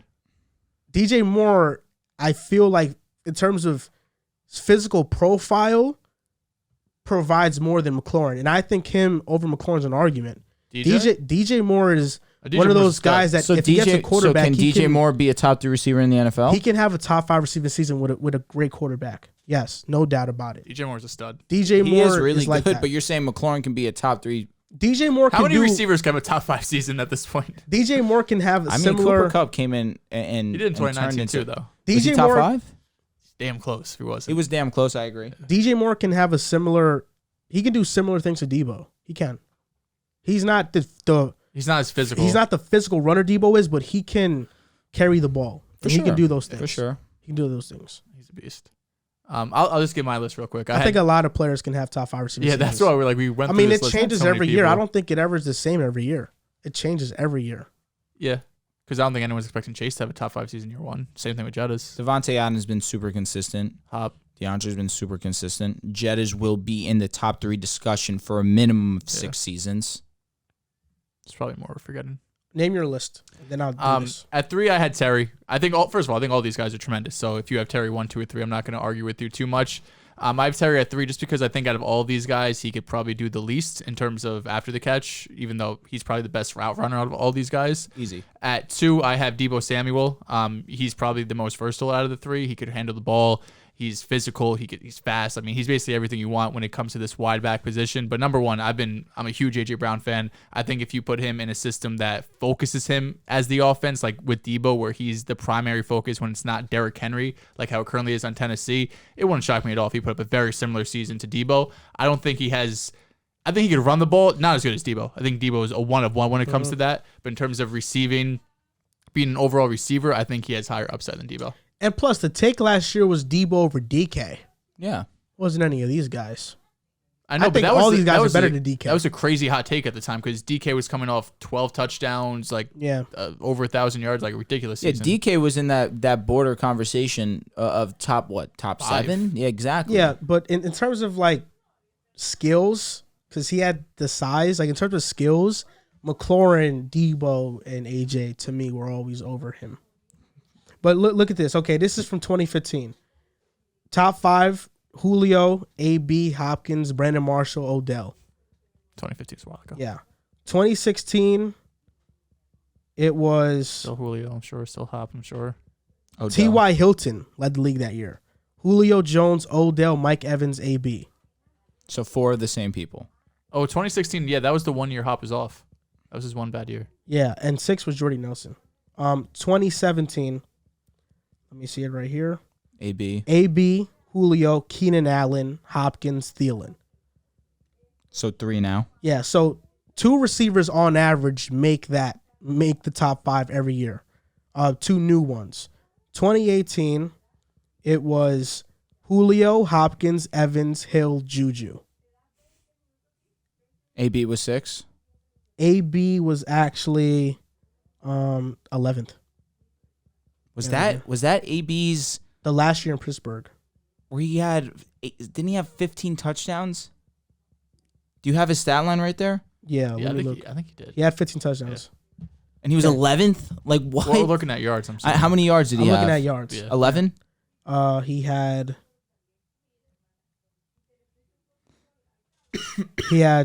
almost 1,300. Jesus Christ. Yeah. That was another year. So then 2019, it was Michael Thomas, Julio, Godwin, Kelsey, Devontae Parker, and Keenan Allen. We haven't heard Devontae Adams' name yet. It's crazy. Yeah. I'm sure we might hear him in 2020. Yeah. And 2020, Stephon led the league. Just receivers, Stephon, Hopkins, Jefferson, Adams, Ridley. So on average, 2 to 3 receivers, there is a change in the top 5 receiving seasons in terms of yardage. In terms of yardage, because this is like the complete season. But in terms of yardage, there's a change every single year. If AJ could stay healthy. And then this year it was Kupp and Deebo new. Yeah, Kupp and Deebo were new. So and Chase. Facts. Who's rookie, which was insane. Yeah, facts. I said the year before. So that's going to do it for episode 173 of the Pick a Side podcast. You can follow us on Instagram and TikTok at Pick a Side Podcast, on Twitter at Pick a Side Pod. Buy merch at pickasidepodcast.com. Have a lot of different colors on the hoodies and t-shirts. Thank you for listening and or watching, and we'll see you next time. Go Celtics.